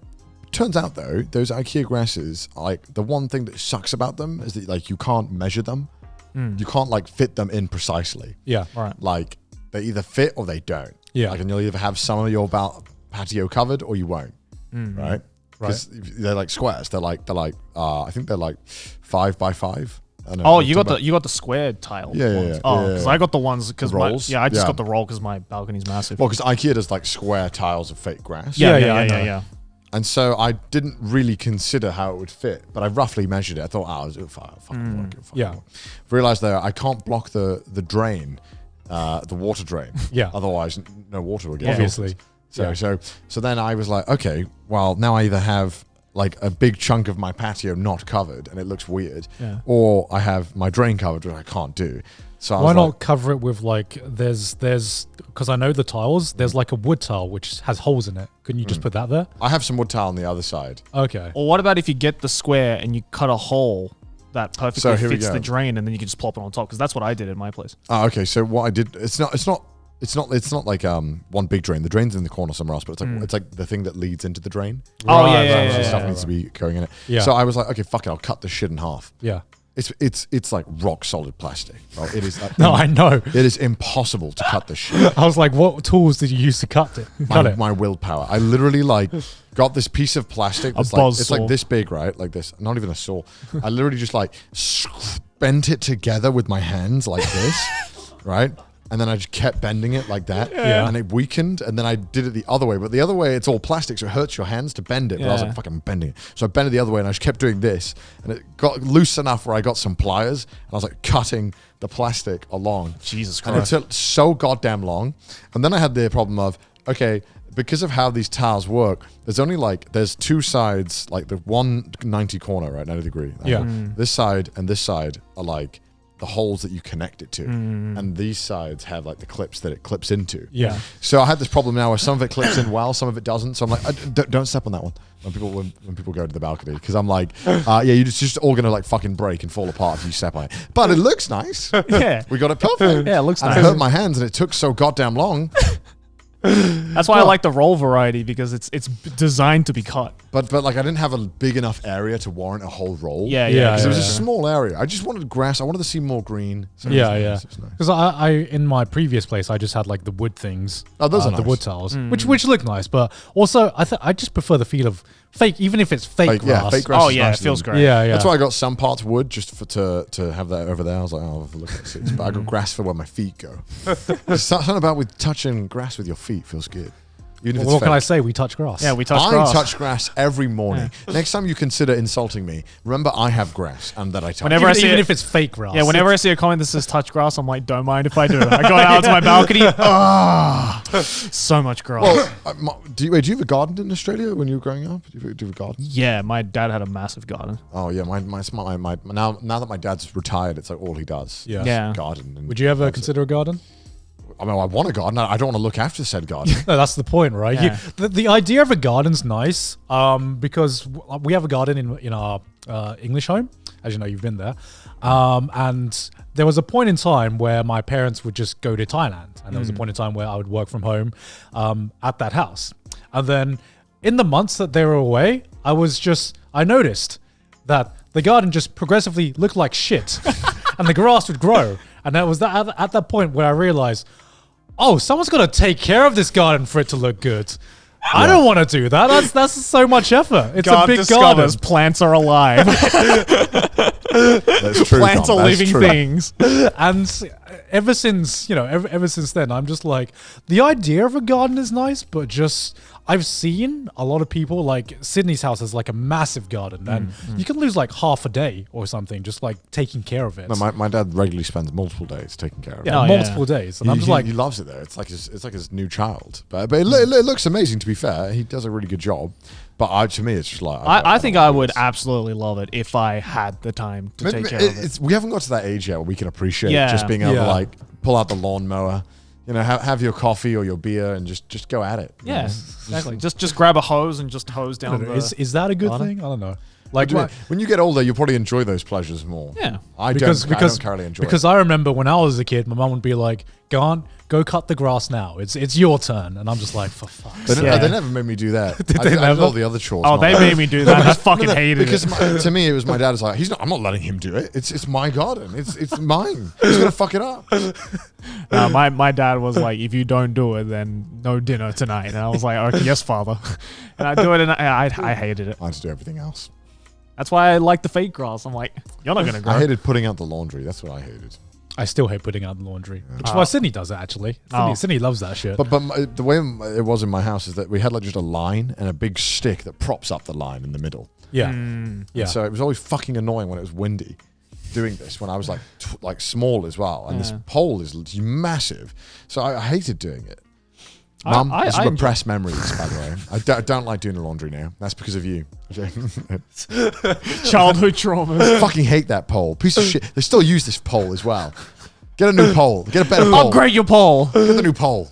Like I remember when I moved to my new place, and because one of the big thing about my new place that we've added is a dishwasher, which as you guys have dishwashers now, right? You? I sure do. I do. Yeah, completely changed my life. And my mum, at the beginning, my mum was like, my entire life, right, has been like, we don't need a dishwasher. Our family doesn't need a dishwasher. Yeah. Like that's just wasteful water. That's just like your water bill and your electricity bill is going to go up. Yeah, the moment I found out the dishwashers use significantly less water, I was like, well, that's my excuse for the rest of the time. Why? I'm like, I'm never, ever washing a hand in a dish again. I'm like, hey, you guys, you're killing the environment. I can't possibly wash my dishes. And ever since like I've moved into my new place and like I've shown my mum the dishwasher and just like how much less effort it takes to, wash dishes after you cook. What, you having like a Zoom call with her being like, Mom, look, I pressed the go button. She's like, I could be looking for a dishwasher for Christmas. Got him. Conversion complete. Yeah. I was like, where was this my entire life, Mum? Was I just your dishwasher your entire life, and now that I'm gone, you need an actual dishwasher? Pretty much. Is that it? Is that it? That's pretty much it. I see how it is, Mum. Yeah. I see how it is. Children are just cheap appliance conversions, right? It's just like I could spend a lot of money on a lawnmower.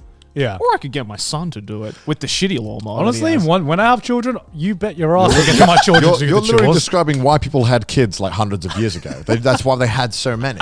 They're like, well, I can't do it. It's like you get married into a household. It's like, all right, how many things do we need to do every day? 7? All right, prepare to have 7 I'm kids. not paying for an assistant. I'm getting a kid. My PA is just going to be my kid. Sell my stock, son. We're selling. Hiring a cleaner, that's like privileged rich people shit. Getting a kid, now that's the real shit. That's a life hack right there. One thing, sorry to go on a tangent, I just realized, fuck kids for a moment. Please don't. Not that kind. Don't play cyberpunk music. One thing that I hope I get less of next year, the only regret is that I haven't told these fucking NFT companies that email me every day to fuck off. Fuck off. Stop emailing me about making NFT. Fuck off. Yeah, we all get them, and I just It's not just emails, it's tweets as well. Tweets. Did you notice on some of the tweets where it's just like a bot that gets like retweeted to be like, you can buy, like, I don't know how me tweeting about like anime TDs or something has anything to do with fucking NFTs. It's either this bot saying, hey, you can do something with this NFT, or it's this one guy who every tweet is consistently like, hey, you should read this one. I never got visibly angry in an email before, but this one made me like, I shouted. It was this one where it says, business invitation from the most anticipated NFT game. I've never wanted to hear that string of words ever. And the fact that I got that email made me what actually... the fuck is an NFT game? I don't know. I don't want it. Stop emailing me. I hate this shit, bro. If you're into it, that's fine. I don't mind. But why do they shove it down our throats? Because they want everyone. Off. Because it's next gen, dude. It's next gen. God, everyone bro. needs to be up to date on that next gen shit. But no, because what it feels like is that this thing that I have like very little knowledge about is just getting shoved down my throat, right? Yeah. I understand it, and I don't like it. I don't even understand, and I still hate it. But it's because of the shit that they like, the fucking stuff they say on Twitter is like mind numbing. Yeah. I hate like Twitter since NFTs has become somewhat worse. I don't understand how Twitter got worse, but like NFTs made Twitter so much more annoying. And then every goddamn YouTuber is like somehow using NFTs for like scams as well. It's awful. Are they? So many YouTubers using NFTs. Okay, can you explain to me and perhaps the audience that doesn't know? Explain it like I'm 5. What the fuck even is an NFT? So there's like you're basically buying the proof that you own a piece of artwork, right? But it's digital, right? But it's a digital piece of artwork, so it's not a physical piece. But in the blockchain, which is kind of I'm not going into that. Yeah, don't go into it. Explain it like I'm 5. Explain it like I'm 5. In like proof to the world that you're essentially you are paying for the proof that you own something. Okay, right. That's the most basic way I can explain it. Right, so you get a token that can't be replicated to say you own this thing. Yeah. Right. So it's like a certificate of authenticity. No, that's exactly what it is. Right. And that's why people are buying digital artwork for like ridiculous amounts of money because in a sense, even though you can right click and save as that artwork, like there is a token or like a certificate that says you own the original piece of that artwork. Yeah. It's so fucking. Even though it's like digital, and like that's dumb as fuck. I have friends, good friends who like have made a lot of money from it, and that's what they do, and they produce them themselves, and it's all for them. I don't mind them doing it. I'm not like you can't do it. It's like just this whole aspect of shoving it down everyone's throat. It's just the craze, right? Because people are trying to make money from it. Yeah, so the only way to get money and make money from a lot of them, not all of them are scams, but there are a lot of scams as well. There are so many scams, and there's like so many scandals and stuff because there's no regulation or anything. So do people like buy certain NFTs and then resell them for high price and stuff like that? Yeah. Okay. So it's like an investment. So it's that's how they phrase it. That's how they phrase it. But there's been stuff like insider trading where like websites that sell NFTs and showcase them, they have like things. There was like one case where this thing where they basically promote an NFT every week, and the guy, one of the like COOs or something, knew which NFT was coming up, so he would buy a bunch of that type of artwork, and then when it went up, he would sell it and make a ton of money. But there's no laws against it because it's not considered insider trading because it's cryptocurrency. Yeah, the cyber police isn't going to come. So it's just the Wild West right now, and for some people, it's great. They love that. It's a place where because there's no rules, there's no regulation. A lot of people can get scammed. A lot of people can make a lot of money very, very fast. And it's just kind of like a toxic environment right now. That's really bad. Yeah, it sounds like it. So many scams, and I hate the fact that YouTubers have started promoting them and doing it. Of course they have. It's fucking awful. Oh, I have to release my NFT. Which is like a shame because I feel like the idea and the technology has like so much potential, and now it's just being used for like really shitty things, basically. And you know, there's also the criticism that it's terrible for the environment and stuff like that, and whatnot. Wait, how is it terrible for the environment? Oh, because oh god. So, do I have to go do my own research? The way that how the system works, it uses a shit ton of computing power to have the blockchain. Okay. It's quite inefficient. All right. Yeah. And in general, it wastes a lot of energy to run these fucking nonsense. Yeah, basically tokens. like some of these cryptocurrencies at the moment have as much energy usage as some countries to run, right? Genuinely, it's insane. Like the network that NFTs run on, which is called Ethereum, I think uses as much energy as like Sweden or one of those countries. You know, I'm not like this boomer who's like anti-progress and anti-technology. I'm all for like good technology, but it just feels like the way it's been going is such a fucking mess. Well, it's just awful. Well, because it's actually been shoved down my throat, I did actually do like my research and reading into this thing, because like if there's this thing, like I like to understand things, and I feel like the problem now is that it's just so fucking new that nobody knows what the fuck to do with it. It's the Wild West, and I feel like as the years progress and it becomes more stable, then there is potential for this technology to be used for something actually good, and I feel like this technology will be more sustainable in the future as well, as cryptocurrencies kind of figure out, hey, let's build a system that doesn't like burn the entire Amazon rainforest to get running, right? But I feel just right now it is like I'm staying the fuck away from this. Oh yeah, I'm not touching it. Like although that's the last thing they want, it does need some kind of regulation in some sense to stop all these fucking scams. Yeah. And the reason why I know how many scams there are is because they always reach out to us to ask us to promote them. Yeah, there's so many that ask us to promote them, and there's like this fucking nonsense. It'll be like, hey, we're like a badger poop NFT. You wanna? And it's like, fuck off. Just fuck off. Like, it's so are you looking forward to NFTs being added to your favorite video games? Oh my god!